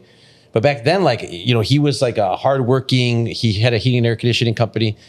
And I was like, Dad, I want you to come read at my school. I mean, my dad probably went to school till he was 14 or 15. And, and busy as fuck with work. And I was going to school here at Mount Carmel. And I remember he went to go read a book, and then maybe it was like third grade or fourth grade, and one of the words was beach. And so then he's like, and I remember being ready for it. Like, he's like, no, yes, bitch. And I'm like, no, it's beach. But like, picture like, it gave you a little bit of embarrassment, but like, picture the balls that he had to like learn a second language, put his kids through a private school our whole lives. And just like in growing up in this town that was predominantly Italian. It was, yeah. But really, like I feel like finally in this era that we're in too, where like the sense of pride now that I have about not just being, my dad's thing is, immigrating here, being a Mexican, but like being Mexican American, I feel like is even fucking cooler. Yeah. Because we get the best of both worlds, right? Like we get like this, las tradiciones, la música, la comida. Yeah. And we get to blend that with what the United States has to give. We get to share with them. Yeah. That's that bridge. So you share And with that's a great point, Chabelo. And I think it's, what a cool time that we live in right now. I remember when the movie Coco came out and my kids saw it. Dude, I mean, we watch it 100 times, right? And then we never had a movie like that would like make white people understand who we were as young kids, right? Disney wasn't investing money in Mexican culture, right? So now that my kids see that, and then they knew more about Dia de los Muertos than I did. Because like what I said, when I grew up, I wanted to assimilate. I wanted to be like the white kids, right? Because I wanted to wear Abercrombie and Fitch. Yeah. And now you get like Coco, you get that, and it's like, oh shit, like for this younger generation, it is like, what a cool time to be Mexican or Mexican American with even like what you guys are doing, like not the typical old school norteño group, right? You guys are on TikTok. You guys are on YouTube. You just hit 1 million streams on Eres. No. Which song? What was the song that you guys just hit 1 million on? 257,000? No, the song. The name. 257 días. On Spotify, ya llevo más de 1 millón. Esa rolita. And like, when did we ever think that I don't want to say a local group, but a Chicago group would be blowing up like that big consistently too? I mean, especially with a lot of the content that you guys are putting out, the way that people need to consume it. When we were talking to Angelica and Goat Boy, I was talking about how powerful they are on YouTube, right? Goat Boy has like hundreds of thousands of followers and subscribers on YouTube. And it's like, that's where my kids are on. My kids are 7 and almost 9. They're consuming content through YouTube, through TikTok. And you guys are probably on like the cutting edge of like the amount of content you guys put out. Yeah, it's a different world, bro. The media, social media is crazy. We do have a pretty solid fan base on our socials. Shout out to the team that keeps it, where it's at. Pero es un trabajo. It's like adapting because it changed. Like adapting, like I come from the era of radio stations. That was promo back in the day. Damn. You gotta go. You gotta. Fuck. We're gonna have to make an audio of that. Damn. We got to know. I need a damn button. Every time he talks about being where we're from. Yeah, because that was the way. You're like, I remember Jordan 91. Yeah. Damn. I does. Yeah, so that was different. If you go to a town, like out of state, you go to the first thing you do is you go to the radio station. Yeah. And like you give them your time first of all, and then you donate something like so they could do like a little radiothon. Like, hey, the first person to call is gonna get a free microwave or something. Like you do that was promotion. Right. So then those people are like, oh, these guys were on the radio. They're gonna be in town. They're gonna play this weekend. We want to go see them. Yeah. And that was the package. So like you had to go sell it that way. Yeah. It wasn't like you could just let's do a video. Yeah. And we don't have to be there early. Just post a video and share it. With that being said, we are giving away a microwave for now. Yeah. La estufa. Yeah, you guys do go live like on TikTok. Because I'll see you guys and I'll send a little gift. I think I just sent a gift yesterday. You did, I always send a little man. gift when I see guys that I know, and it's awesome. And you guys are doing what, like performing or? Yeah, so they'll do like a lot of questions, you know, like a lot of people that ask questions or play our instruments. I just streaming. Like yesterday you were cleaning your bass for a little bit. I went and did a whole guitar string change and then I started playing. Like, and people just hop in and ask like questions like, Like some like, oh, what skill should I use to get better, or what should I do to get better? When are you guys coming to town? Yeah, when you guys. You know, I saw stuff you like guys that. in Indianapolis. When you guys? Hay mucha gente que nomás quiere un saludo. Mándame un just saludo. say what's up. Yeah, that's very old school too, right? Yeah, Like, that un is. pinche saludo. Un That's, saludo, con eso and me they're conf- happy with it. Yeah. You know, like it's like, But you guys are taking the time out of your days to do Yeah. it, you know, and I think that's what a lot of, and consistently, me and Manny always talk about like the consistency of, even for us as a podcast, like, okay, we got to keep doing this every 2 weeks. Like, it's a process, right? To get to where you want to be. Yeah. And clearly you guys have had like a base that you guys come from, but you guys are adapting with this new streaming. I saw a video that Jaime did that I thought was fucking hilarious. ¿Cuál fue? When you said, what is it? Like things that you can fit or... I thought you were talking about. Cosas que nos hemos metido por la cola mi grupo y yo. Yeah, and so, but how do you start that one? You said something like, oh, then you asked them a different question. Sí, yo les preguntaba. Have you seen this, Eric? Haz de No, cuenta, güey. record the actual question. Yeah, he records a question by himself, like cosas que el grupo se ha metido en la cola. But then he'll ask, Chabelo, ask just me, some, like, oh, what's your what's- favorite instrument? And he's like, dude, a bass. Les pregunté a todos, güey. Give me 3 things you use like for your job, for what we do. My bass, my phone, my car. Yeah. Y luego Raúl, a drum pad, a snare, and then sticks. Yeah. But I think that's like... Talent's a talent. Yeah. Talent. But, I don't I mean- kink shame. Not in this podcast. We don't Yeah. kink shame in this podcast. Hey, Then whatever. you just edit it and then ya sale el video. güey. So you guys are doing stuff that's current and up to date and funny, and I'd seen other people do that. And I think too, I saw one you guys are in the city, like, you know, doing like doing questions like in the middle of the street. Obviously, I think Raul's wife does a lot of the that kind of stuff. So I think, you know, you guys are like the total package when it comes to a grupo. You know, the social media, the TikTok. Yeah, is there a plan? Like, we gotta do a video for TikTok once a week, or how does that work? Well, it kind of like correlates with like whatever we're recording, whatever we're promoting. Okay. You know, and then a lot of it too is like the extra videos, the funny videos. That's shout out to Mari, Raul's wife, that she studied like marketing and all that. She went to school for that, and then she's kind of the brains behind a lot of that. Okay. Well, she'll like give us, okay, today we're gonna rehearse, and then after rehearsal, we're gonna dedicate like an hour to making like little content. TikToks. Yeah, like Okay, content. got it. Like Pero that. si es un trabajo, carnal. Yeah. Oh, I mean, it's an extra job, man. And Yeah. I mean, we're trying, man. We try our best, and I feel like we're not too old yet, but like we're definitely like not We're not like the that young, young, you know? We're not So, spring like- chickens anymore. yeah. So we're like, we know what's like happening right now. Yeah. So we have to do our little research. Yeah, and yeah. we have to like figure out what we're gonna record. But So yeah, I think that's a good. So I think that's a good transition. I think we've been shooting for like an hour and a half now. I want to see like on your guys' end, what's next for Vanguardia? Obviously, you guys. I looked online the other day. You guys have an album dropping soon. What's this next era for Vanguardia look like? What are you guys hoping to accomplish, or what are your guys' goals moving forward? Pues sí, ahorita, como dices, tenemos este álbum que vamos a soltar. We have the album release party this weekend, so you guys are more than invited. Thank you. Thank you. Tequileria table and a gente fina Yeah. table right there. Yeah, we got this project coming. Originally, I was telling Eric that it was going to be a full album de una. Ya en el estudio decidimos cortarlo into 2 parts. Se llama Vicios el álbum. Va a ser la primera parte más lo dividimos porque hay vicios de muchas formas, ways, shapes, and forms of vicios. Well, you're preaching right? to the choir. Yeah, hey, Chad, this game right here. So, sí, hay vicios, well, substance-wise, there's Sure. alcohol, there's, weed, there's tobacco, there's anything you put up your nose. Red Bull. Red Bull, anything, coffees, there's a lot of vicios and vices in like physical form.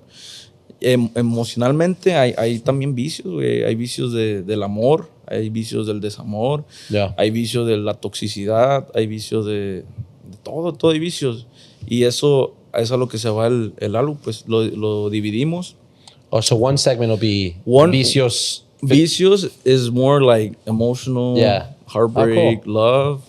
And then the second vicios, the second part of the album de vicios es más desmadre, alcohol, La vida pisteada, recia. La vida recia. Yeah. Y ya ya se acabó, entonces estamos emocionados. Esto es lo más nuevo de Vanguardia. También mencionaba que estos últimos años we would do an album drop at the beginning of the year and then like towards the middle, like a full album. Ahorita going back to like social media and what's up to date, the attention span of the consumer is really short, man. So we switched it up this year. We've been doing single every couple weeks. Y viene pues este álbum que es lo más nuevo de Vanguardia. Cuando sale, yo creo que cuando salga esto ya va a estar. Ahorita ya se subió, so it should be up in like 10 days. Oh, it takes that long, that process of loading an album? Yeah, you upload it, it gets reviewed, and then it comes back to you, and then it distributes to all the platforms. Unless you're a big deal, you can get that. Yeah, unless like you guys got palancas, you gotta start moving them. You can push it out. You'll get there. You guys will get there. Yeah, vamos para allá. Pero es lo más nuevo de Vanguardia y como les digo, están invitados. Thank you very much. Va a ser una fiesta. Todos los eventos de Vanguardia, we try to give it a little extra than just show up and play and sing, man. We always try to, como dice Chabelo, de que se lleve una experiencia. Más que una noche de peda, it's an experience, man. And I promise you, you're gonna remember it. I think that's why you guys are as busy and as well liked as you guys are, and I think that's why Manny continuously supports you guys, not just that, that beginning, like initial, what you guys worked on together, but it is, you guys give good energy off. You're likable, you guys work hard. So I think too, it's like, you guys do give it your all, and you want to be associated and collaborate with people that also give it their all, right? Yeah. Because you don't want to waste your fucking time, right? So I think it's one of those things like when you know that you're getting something, whether it not be money or, but it's like, we're doing something good. We're doing something good together. And that's por eso les va bien. Porque you guys give that off, man. Eso del tiempo es muy importante. Aparte de wasting like my time, I feel like it's really important. I don't waste any of their time. Any of you guys, like that's another point of like why Vanguardia is Vanguardia, because that's just like how we operate, yeah, man. It's just a like mutual thing where like we're gonna do it right. It's more purpose driven as opposed to monetary. Like monetary, well, I think we all understand that money is gonna be made, you know what I mean? But it's more of the purpose of having something that's gonna last. That's very important. I think that's something that a lot of not only musicians but whatever it is you want to do in life is being able to kind of take that risk, but also having that vision. Yeah. Of being able to kind of see, okay, this might take an L. We might take an L in this, but there's something to gain from this. And if we do gain the way I think we're going to gain, it's going to be much bigger than, take us to that next level that we're trying to get to. So to be able to have that vision, it's very important, man. And you guys have that team for it, man. It's awesome. And it comes down a lot to like, I think genuinely, I speak for all of us. I think we just love what we do. Like there's a lot of like glamour behind, like in the scenes. Like a lot of people see, like, oh yeah, they probably have an awesome life. They get to do all these cool events, but there's a lot of behind the scenes, a lot of the sacrifice. Yeah, there's like you guys just get to see like the golden diamonds on Instagram, Like obviously we're not gonna post the bad stuff. Like you guys like you guys don't get to see what happens behind closed doors, but like everyone gets to see like the golden, like the glamour on Instagram, and we only post the highlights, but there is a lot of sacrifices, like a lot of things that you have to like give up. Like it's like I don't know. I think my biggest thing for music is giving up time with family. Yeah. Like man, I have a really close knit family, and I'm super close with my brother and super close with my parents. So like I had always given up time. I've been doing music since I was like 13. I'm 25 now. I've been out doing music since I was 13. With my dad is when I started. So it was kind of like cool to always work with my pops and stuff and always have him around. And he always kept an eye on me. But that like transition of like, I guess like taking the step into what was the Chicago scene was definitely like a lot of sacrificing on time. Like a lot. Yeah. Like you miss everything. I mean, right now, like in this, like right now I'm planning, I'm trying to plan like a special dinner because the 22nd of May we're already booked out for gigs. It's my mom's birthday. Yeah. The 24th we're going Sueños, and the 25th we're off to California for a while, and my dad's birthday's on the 29th. So I'm already missing their birthdays. Yeah. So it's like stuff like that. Like you just People sacrifice don't see that because they do see all the glitz and the glamour. Because it's kind of the point. The point is it that is the we're point. Yeah. But also, like within that, like you got to find the purpose in it. Because if not, you're gonna go, and I'm telling you from experience, insert damn. It's because you can go down this very dark hole where you become really resentful. Yeah. Where like you're like, man, music's taking everything away from me. Yeah. And you just get to this take mentality where you just want to get the money and and you're just like, because it makes you a little bit like resentful when you see people having happiness and you're like, I can't have that for myself personally. Yeah. Because I'm here to do it for them. Yeah. But there's that switch that you got to have that it gives you purpose. It's kind of like, well, that itself is a blessing. Because if you're allowed to reach people like that, where you have the opportunity to even make them smile or make them like, that's purposeful. Yeah. Because you don't know what it's going to mean to them. Each person, whether it's one person, whether it's 10 people, like, you don't know that like they're going through something or they had a terrible week at work and they lost all their money, but their last $100, I'm gonna spend it here at the bar. Yeah. And you run across them, and then all of a sudden they're like, man, I was having a shitty week. Yeah. But this is fun. Like I'm gonna remember you guys now. So I think it goes back to what Jaime said. I think it's about building something. You guys have something already that is like a finely tuned machine. You're building something and you're investing your time, right? I remember when we were young, we didn't see my dad that often. I mean, maybe like, sporadically because he works so much. But he built something for us, right? And I think that's what you're trying to do when it comes to, you're giving, and you're not, and like what you said about wasting time, like you guys aren't wasting your time. You guys are doing stuff that's purposeful. You guys already have a platform, but it takes sacrifice, right? Yeah. If you really want to make it. And I think that it is eye-opening for people. And I think that's good that you tell people that because it is, you just see the good stuff, right? You just see Manny at the museum or you see Manny at a fashion week and shit. But it's like, he's got 2 little kids at home and he's here doing a podcast because he believes in this. And I try not to waste Manny's time or Eric's time or anybody's time because it's like, you could be with your family, which I think at the end of the day, if everything was stripped away, that's what we have left, right? Yeah. So you got to believe what you're doing, invest that time into it. And make it count. Make it count. Yeah. And for you, Charlie, you say you had a kid, right? Yeah, I have a daughter. You have a daughter. Yeah. How has that been? How old is your daughter? She's 9. She's 9. I got a 9-year-old. Yeah, so she pretty much is the age of the band because the band is like about 8 years old. How has that been? You kind of balancing that? It's a lot of hardship, a lot of sacrifice. Yeah. But I try to put it in the sense to like, what she's taking from it is like my dad's working hard. Yeah. Like, and I like the festivals we play that are not, obviously I'm not gonna take her to the clubs. She's little, but when we get to play festivals where it's like all ages, I like to take her because she gets a view of it. Yeah. She's like, this is what my dad's doing. Because it's one thing that she sees it on videos and stuff, but when she sees it in person and she sees like people interacting and she kind of like, since she was very little, she's like, oh, my dad's a superhero in that sense. Yeah. He's got superpowers with the people and stuff. So that's just kind of like, that's how I try to gap it. But I mean, it's it's stressful, man. It's hard to like build a family and a business at the same. I think you could, like you relate to it. To build a business and a family. Hay algo bien chido que se me hace cuando estamos trabajando, y no le toca ir a Chabelita. She'll call him and she'll check him like, hey. So it's always that switch turning on. Yeah. Okay. Like whatever we're doing, we gotta chill. Yeah. I'm coming, baby. I'm working. Okay.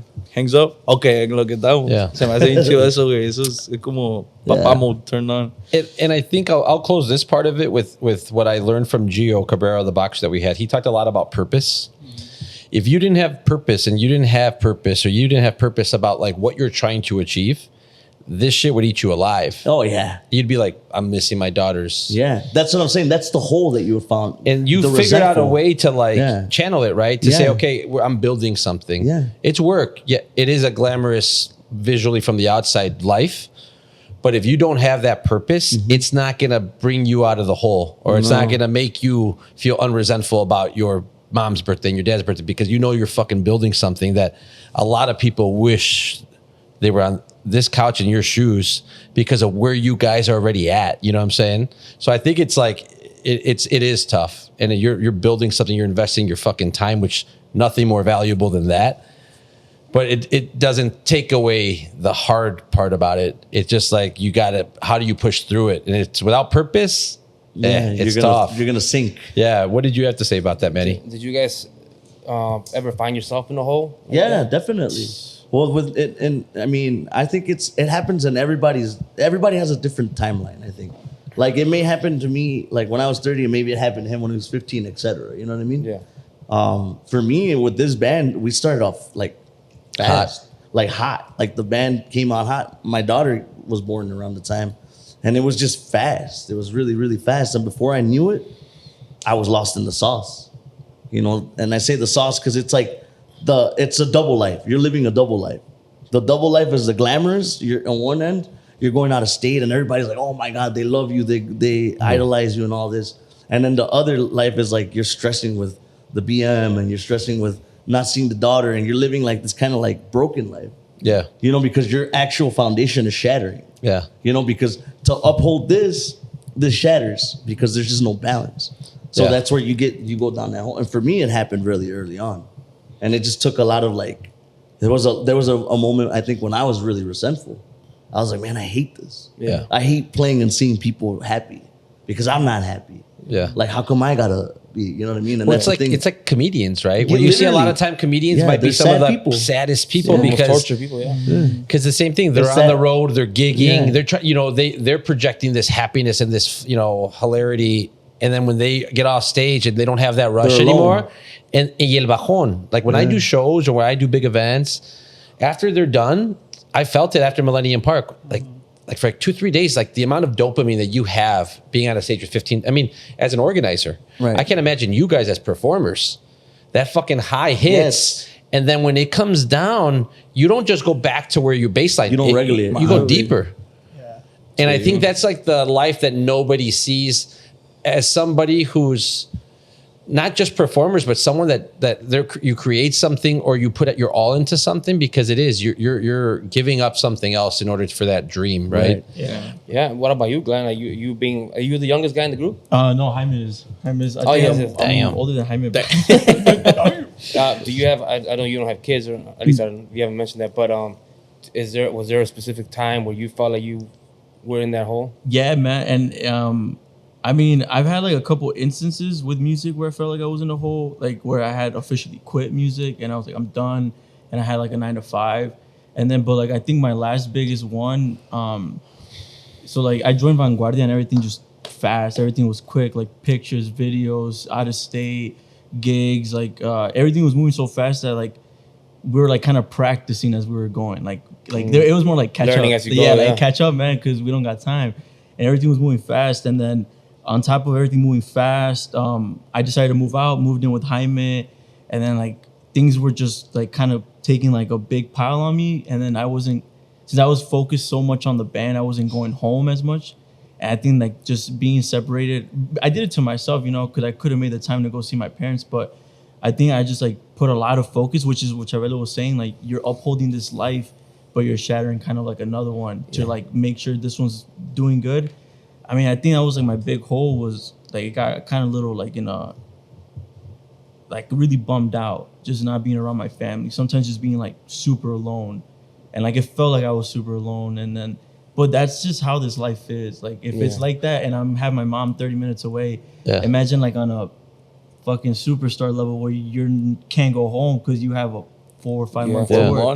Like you don't have a choice. Like this tour's sold out. Yeah. You can't go home. Like so it's those things like a crash course, man, that yeah, you're in, that 100%, you yeah. when you joined, right? And I think it's like everyone says it, but it's very tough to do it. It's about balance, right? And it's 100%. like, Yeah. what do you how do you balance out a life like this? Because it is that rush of the stage and the rush of the likes and the rush of the shares and the views. And also, it's how your family is going to perceive that. Yeah. You know what I mean? Because they're getting one side of you, which is the reality.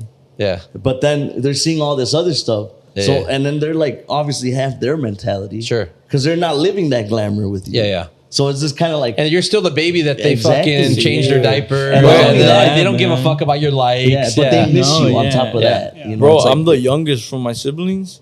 I'm the youngest. Y pasa eso, güey, con mis hermanos y con mis cuñados, con mis cuñadas, de que pues ellos me vieron Yeah. morrillo, güey, mocoso. Entonces como que tienen esa imagen y esa como relación conmigo y yo con ellos. Y ven pues todo el desmadre que hacemos y llego a la casa o donde estén y ya es como que ahí no soy Jaime Vanguardia, pues ahí soy Morro o ahí Yeah. soy Leo. You know, that's Yeah. me. Yeah, that's That's it. I feel that I have little cousins who, like, every time I see them, like, they be like, I like the first time, like, are you famous? And I was like, nah, dude, I'm Yeah. not. They're like, well, I see you a lot on TikTok. No, I'm not famous. And then a couple of times they be like, are you sure you're not famous, Yeah. dude? Like, your band has a lot of followers. I was like, no, I'm sure I'm not famous. Yeah. But- Sure. but But you know what, man? In their eyes, yeah, they think that, like, I'm like in, like, they look at me and they're like, this dude gets to do this. I have, like, Yeah. cousins that are my age too, and they're like, dude, it looks like you live this. But that's the crazy Like- part. That's we missed that. You know Yeah. what I mean? Yeah, we we- missed that. yeah. Because like I remember being a kid. Even I remember being a kid and being like damn, Damn. and seeing like like I don't know my uncles and my dad doing it, or even like when he would take me to the gigs as a little kid and seeing like them open up for big bands. I'm like, whoa, yeah, like these guys are legitimate superheroes. Like, yeah, this is what they do. You mean they don't work like at a factory? yeah. They play music and then they do it well. Like it's But I think everybody that, a lot of the people that watch are people in the scene, people that, understand that there's some give and take with what you guys do, right? Yeah. It is glamorous. It is dope. It's hard work. You guys are super talented musicians, like having to keep doing that, having to give the energy that you guys give, and being as sought after as you are. It's because you guys have put in the work and you guys keep evolving. I think it's extremely difficult to keep up with the trends, especially with like moving pieces in and out. Mm-hmm. So I think it's like kudos to you guys for it's tough to Yeah. do what you guys do. Yeah, I wanted to ask Jaime, 'cause you're the singer. How does it work when you've been singing all night and then you got to go to something like Pilates a couple hours later? How do you maintain your voice? And not to do Pilates, but to sing. Yeah, nah, man. It's como te digo de adapting. I have to adapt, man. I have to. Como te digo, cuando empecé, yo lo veía imposible, güey, cantar. Con una hora, a veces, like, a show de 1 hour, acababa cansadísimo de las cuerdas por las rolas y por el show que poníamos. Y pues nada, güey, tuve que adaptarme, y lo sigo haciendo. Is there a certain routine that you do to keep your voice? Recientemente sí he estado tomando clases de canto. Tengo un maestro de Colombia. We do FaceTimes. And that he kind of just... You can't really teach someone how to sing. You can give them like tips on how to Yeah. take care of your instrument. Pero sí es lo que he estado haciendo recientemente, apenas 1 mes, 2 meses que llevo. That's Pero, great, man. pero es lo que te digo de adaptarse and evolve. It's just something And to be humble enough to be like, you know what, like I can get better. Yeah, and I can protect my voice That's more. a big thing, bro. That a lot of times it's that ego and that mentality of I got it. why do I need? Yeah. Like, why? For what? Yeah. Any lessons? Yeah. Pero como te digo, de no gastar el tiempo, Yeah. ni el mío ni de mis compañeros, güey, pues es algo que aparte de que nos va a ayudar, güey, a mí me conviene, güey, porque yo Yeah. quiero tener voz para mis nietos, para los hijos de mis nietos. You're ¿sabes? investing in yourself. Sí, sí. Yeah, Y pues sí, that's badass, man. try to take care. It's tough sometimes, man, with the times that we work, like the hours Yeah, and the not getting rest, Yeah. not eating the best. we you don't, know, a veces no comemos, drink. no dormimos, tomamos mucho, no. nos desvelamos, o sea, son Yeah. muchas cosas que pues no tienen como mucha, They don't help each they other. don't go along together well, No. you know.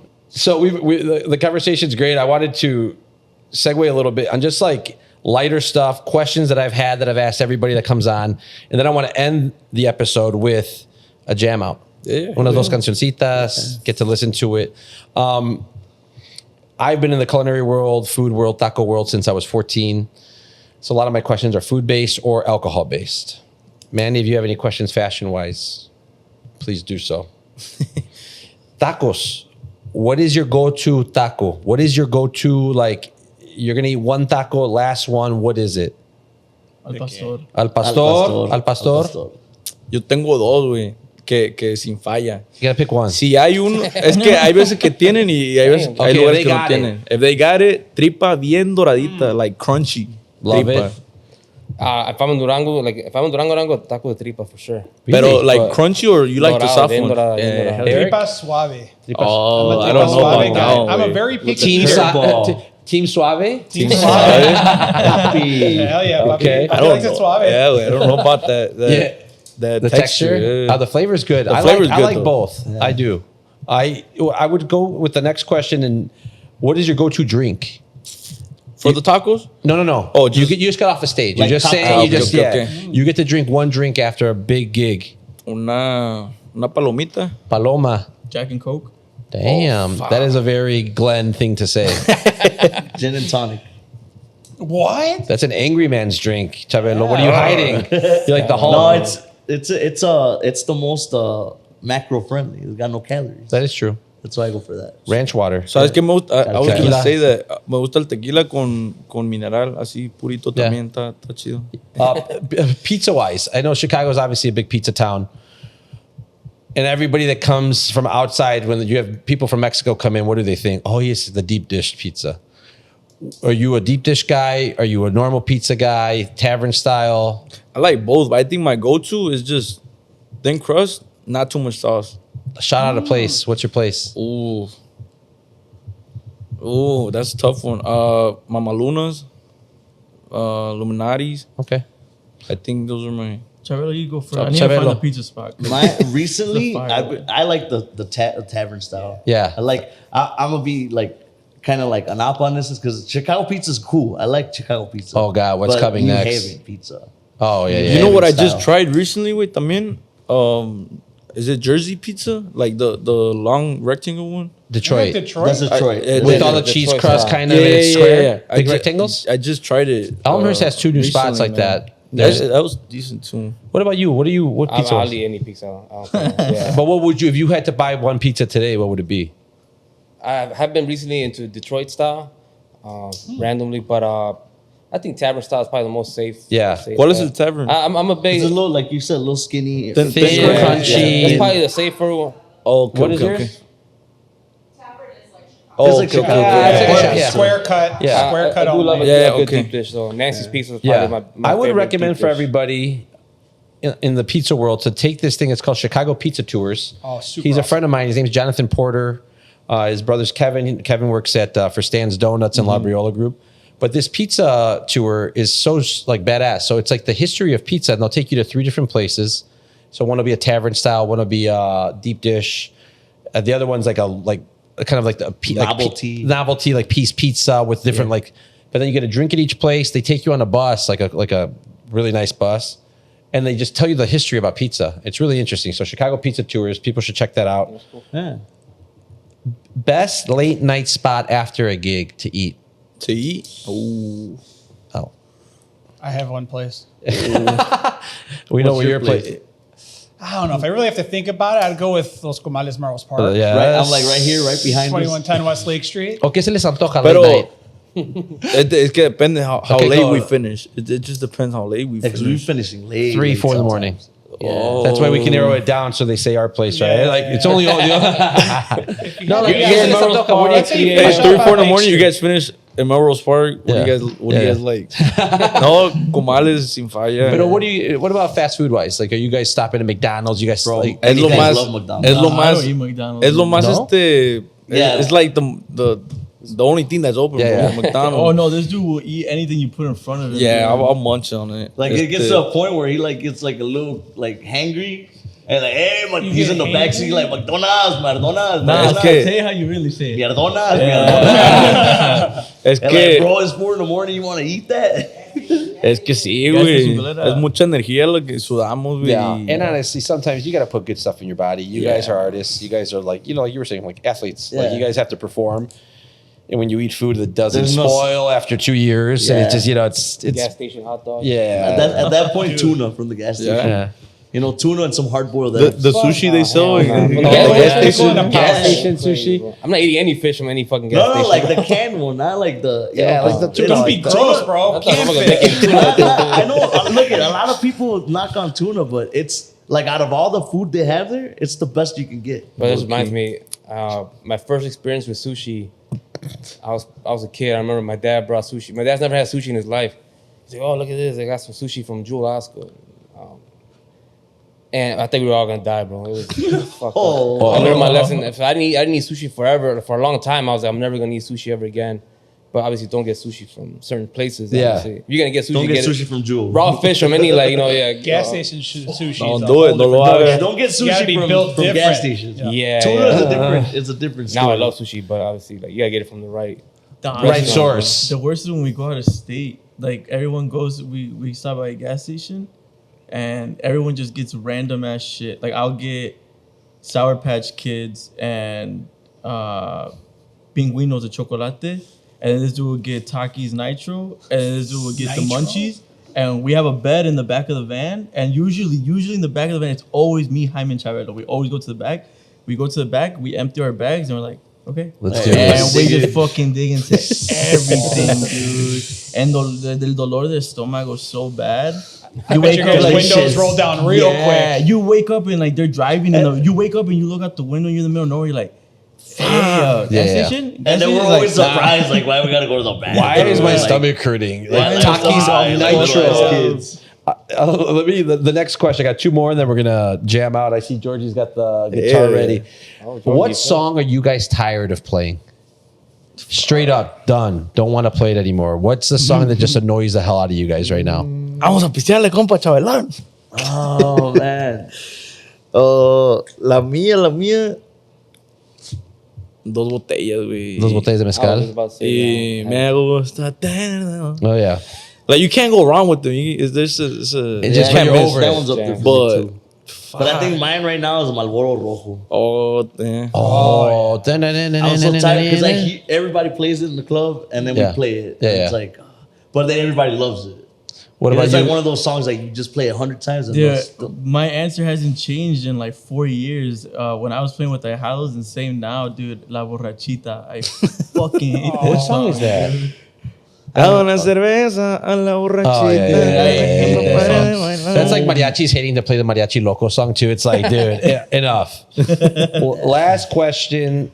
What's the one piece of streetwear that you wear that you cannot be without? What's the one thing that you care the most about what you put on? fashion piece. Fashion. That Oxo hat? I thought it was I an just Oxo got it. hat I for a just got second. this like That- a day ago. that's like dope. yesterday. Thank you, man.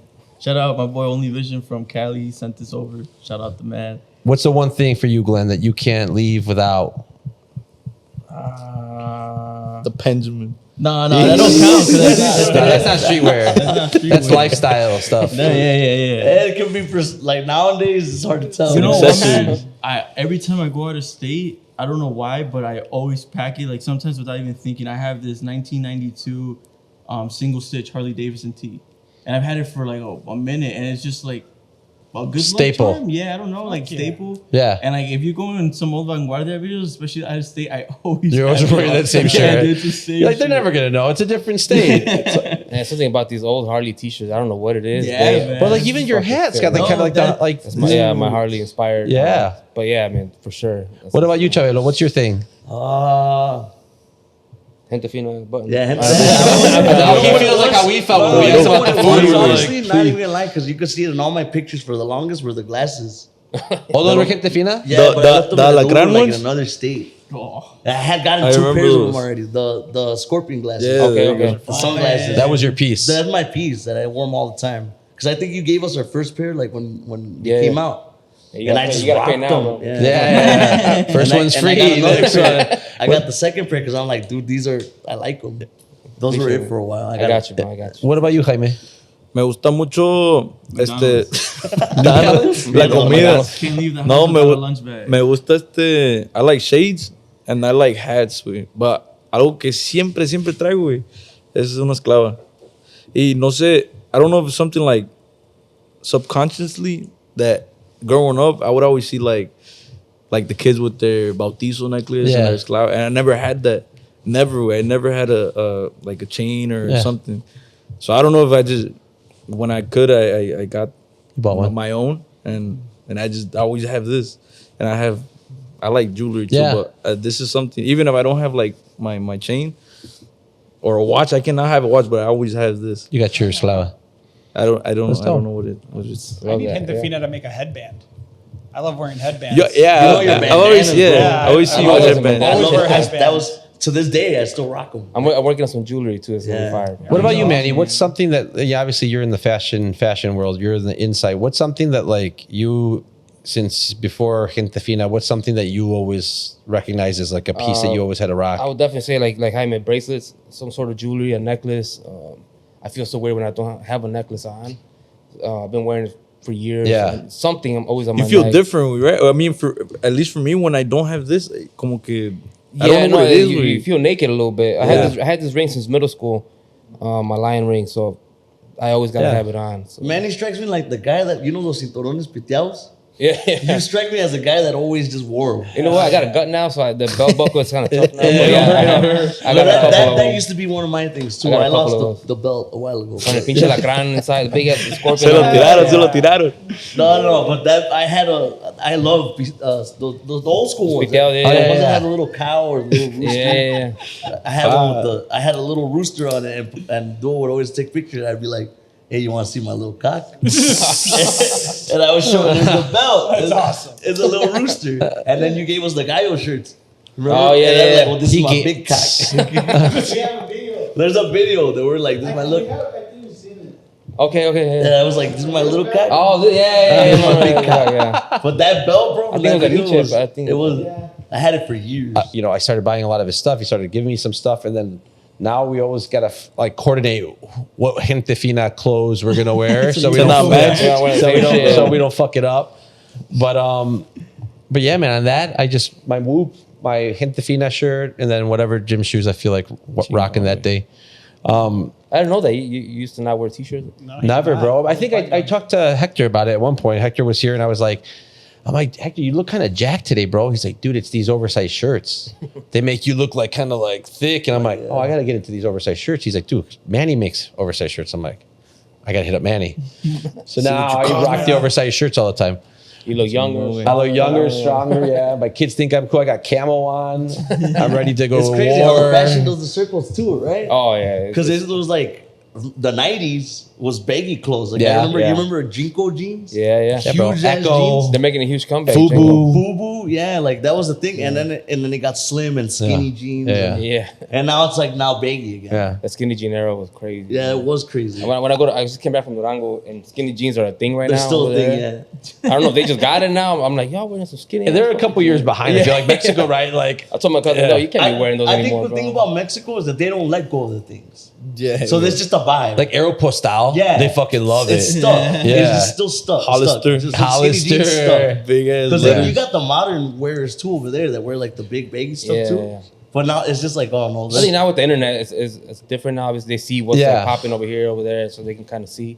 But So, so with that's- that theme in mind, with like something popular back in the day, popular now, if you don't mind, Jaime, let's play two songs. I want to hear what's coming out of the new album Yeah. for sure, and then I want you to play a Vanguardia classic. Okay. That way, we do something from the old school Vanguardia, and then something from the new school Vanguardia. If my boy Glenn will do us the favor to rock out. We've had a fucking joy of a time listening to people play here. We had Angelica play, Jose played, Hector did not play. No, he didn't play. No. That was your idea. You're like, dude, they should play a song. Because honestly, dude, it's so cool to like be this close and then hear you sing and hear Glenn play. So Arrimate al quinto tantillo. Like towards. There you go. so let's do the old school one first. The old school. Lo que quieran. You could do like Tu Sin Sangre. Sin sangre, va. One of the covers that Ahí va. we Okay. first started on. Dope. Chat, it's early in the morning. All right, if you guys hear something off, We'll edit it, baby. We'll fix it for you. give us a break. Ahí va, Sin Sangre. Esto es Vanguardia en vivo. Quisiera ser como tú, que no siente las penas.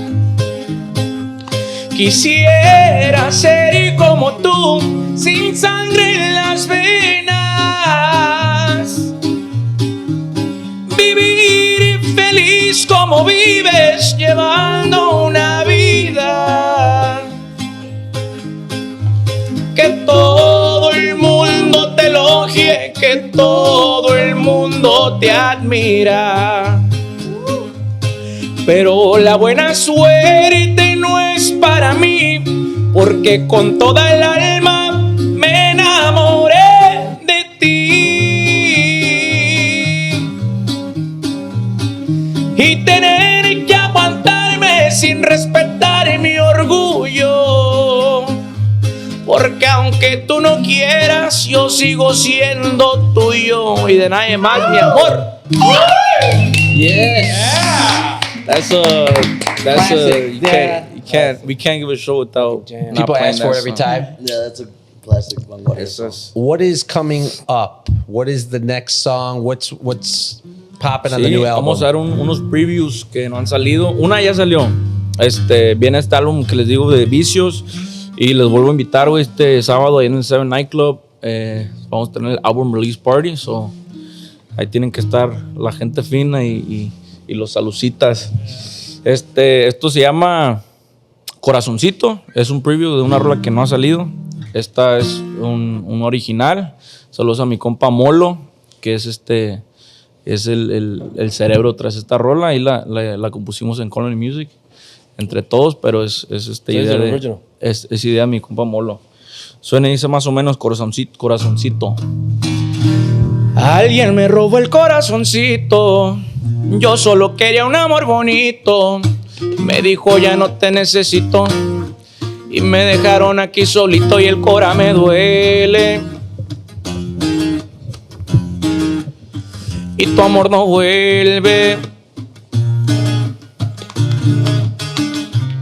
Y me dejaste más que muerto este corazón. Ya no me llenan esos pinches tragos de licor. Y por las noches me despierto y no te siento. Busco otros besos pero los tuyos saben mejor. ¿Por qué no me dijiste que te ibas a ir? ¿Por qué no me advertiste para no enamorarme de ti? Una cumbiecita sabrosita, ¿no?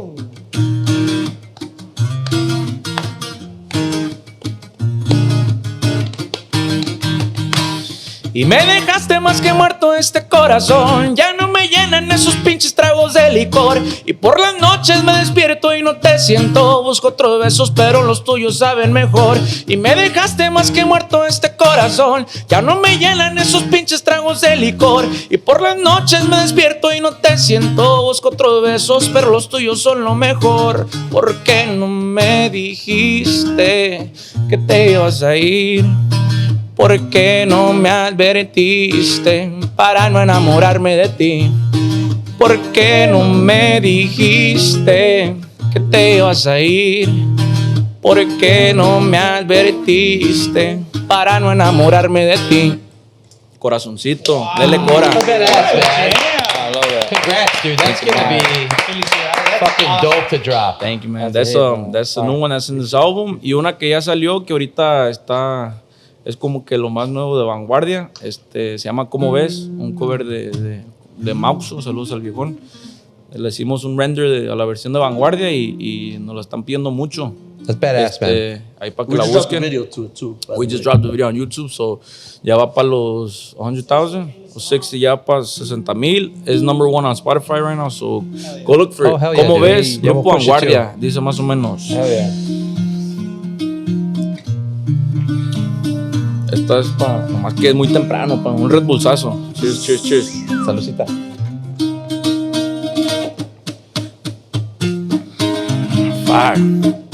¿Cómo ves? Se me acabaron las ganas de llevarte hasta la cama como la primera vez. Y ya no se va a poder. Hubo más de 50 razones para no llevarte flores, para dejarlo de intentar. Por tu culpa iba a acabar. Y como ves que de ahora en adelante llorarás los domingos por las tardes, el espejo te lo va a recordar, aunque intentes ocultar la verdad. Y como ves que si me da la gana, llegaré hasta las 6 de la mañana, la camisa pintada de otro labial y mis ojos brillarán por alguien más. Como ve, mija, y suena Grupo Vanguardia. I need you guys to listen to this part because it's the cherry on top. ¿Será que todo lo que dijiste de tu relación pasada, según tú eras la víctima, pero pa' mí que todo el tiempo tú fuiste la mala? Y como ves que de ahora en adelante llorarás los domingos por las tardes, el espejo te lo va a recordar, aunque intentes ocultar la verdad. Y como ves que si me da la gana, llegaré hasta las 6 de la mañana, la camisa pintada de otro labial, y mis ojos brillarán por alguien más. Who hurt you? We're on a hook right there, bro. Oh, That was- man. Hey, that's the dope. whole point of the album. I love it. That was dope. That was awesome. That's gonna be, people are gonna love that. Thank you, man. I Para love que lo esperen pronto. Vicios, part 1 and part 2 coming soon. Esta de cómo ves ya está arriba. Pueden Oh, escucharla they already en love todos it lados. then. That was awesome. Thank you, man. Thank you, Thank man. you, I thank need you. the That's, album now. that's ya va a salir, ya va a salir. Entonces, I want to do final thoughts. Yeah. Awesome. I love ending with music because it just like brings me back. It's like, oh shit, dude, that was Yeah. fucking so dope. Eric, what do you have to say about this episode? I mean, it was about awesome. I Vanguardia? think it was great. It was a great conversation. We talked about so many things. We talked about even the dark side, I guess, of this industry. But yeah, I think it was a great conversation. We got in the Pilates conversation we got that we've into been the very, Pilates. very interested in talking about. Yeah, and no, dude, best of luck to this album because I mean, just from what I hear, that was awesome. So I'm super excited to hear the whole We thing. can't wait to and- play it here. Yeah. Oh, for sure, dude. We should do something dope Thank you, after the album release. We should do something. We'll talk to Ivan. Manny, what do you think? No, yeah. First of all, thank you guys. First of all, for all the support that you guys have given, not only everybody out there, but to our culture, but to Gente Fina, you know, and you guys have my support. I'm sure of everybody's support here. You know, whatever you guys need. You know, really thank you guys for what you guys are doing. I think you guys are, like I said earlier, one of the most versatile bands in Chicago. One of the best bands in Chicago for I sure. appreciate that, man. Always jamming, man. Keep doing your thing. I'm excited for you guys. I'm excited for this album. This was sick, man. It's really Yeah. cool. Maybe I've seen you guys play many times, but to see it like this, like personal, I guess, it's cool, man. It's different. It just shows you that you just levels above. I appreciate A lot of that. people. thank you, man. Yeah. Likewise, thank you for the support, for the love. Vamos a echar otra. Ya me piqué. Es el problema de que cuando empezamos. Vámonos. Just do one more. Let's go. ¿Podemos olvidarlo o...? Ay, man. Yeah. Oh, whichever one you want. This is their final thoughts. Yeah. I just... This for final. güey. Ahí va Make me para los... cry, make it hurt. Ahí va para los old heads, para los unks. Yeah, Unks, oh, This is shit. one of my Damn. favorite ones So que vienen, pa. No, es que la voy a leer porque no me la aprendo así todavía bien. Pero se la tienen que saber. Hazme olvidarla. Tómame en tus brazos, embriágame de amor y llena mis sentidos de ti. Pon tu boca pequeña dentro de la mía y dame un beso sin fin. Quítame el aliento de tanto amar y amar y no me dejes pensar. Echa fuera de mi pecho este amor que aún le temo. Abrígame, consuélame, libérame de este sufrimiento y hazme olvidar el corazón, hazme olvidar el hazme sentir que no es la única mujer, borrar sus huellas de mi mente y de mi alma, arráncala de mi piel y hazme olvidar el corazón, hazme olvidar el borrar el vacío que dejó en mi corazón. Si un aguijón con otro dicen que se saca, hazme olvidarla con tu amor. Hazme olvidarla para que la espero muy pronto también. Ready. Dope. Thank you, man. Thank you. That's what's new, man. No, I want to thank you guys tremendously for coming today. I think especially por la confianza que we've had for so many years, Chabelo, since I've gotten to know you guys. Jaime también, I mean, the last year and a half, I feel like we've seen each other a bunch. My boy Glenn now that I know very well. Glenn Lee. I think They got the beep, a lot of beeping on the Lee. We don't beep out the swear words. We're gonna beep out the middle name. That's it. They're gonna. I think your guys, like I said earlier, the whole vibe, the whole band. There's a reason you guys are where you're at. La the whole team, super trayectoria. professional, Everybody, yeah. Eric for setting it up, and Raul and his wife, Alex, Colony. I've had nothing but good experiences with you guys since the beginning. I appreciate you guys coming on to Salucita. This is obviously something very new. We're like 2 months in. Having someone of your caliber for us is important, and especially promoting Chicago, promoting and repping the suburbs of Chicago too. I think that's important for me, being from Melrose Park.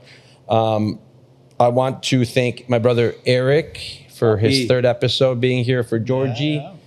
We got some new lights. We're updating the set. We got a couch this new toilets. time. Badass set. Yeah. We walked in and like, Yeah, I think it all matters. We got lights back there now. We got new Shit. lights, yeah. Fernanda for opening, setting up, getting food. We'll eat some comales right now too.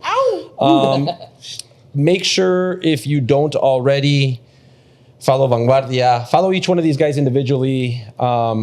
Follow Raul. His wife too does a bunch of stuff on TikTok. Our boy Eric too, with all the videography and everything that you do, Eric. I think it's important people follow you as well. Eric Papi Suarez on Instagram. That's The me. matcha series. Midwest Yeah, the matcha. Manny. Midwest Manny, Instagram. Gente Fina. I'm David A. Suarez on Instagram. But follow Salucita. It's going quickly. We have a lot of new episodes coming up. We're going to film with Ruben Ramirez in about 2 weeks. Yes. Horoscopos have been confirmed. Regulo. Who? Oh, yeah. Regulo Caro is confirmed. We have another confirmation Got bangers with coming out. the singer from Los Humildes, Jose Luis Ayala, some old school fucking legends. I got my mama here for that one. Yeah, and I think we're gonna have to try to film that episode between the two sets. We're gonna figure it out because he's gonna play a brunch show and then an evening show. But I want to thank everybody who watches the clips. Pato as well, who's now on the team doing some of the content for us. We're gonna keep doing this. I think it's important to keep showing off not just the musical talent that Chicago has, the fashion talent that it has, the culinary and the hospitality side, but comedians, chefs, and just talk about being Mexican American and how fucking dope it is to be from Chicago, to be Mexican, to be American. So that is Salucita episode 7, to be Duranguense, to be from Jalisco and Monterrey. Thank you to everyone for watching, and we will see you guys very soon. Salud. Salucita.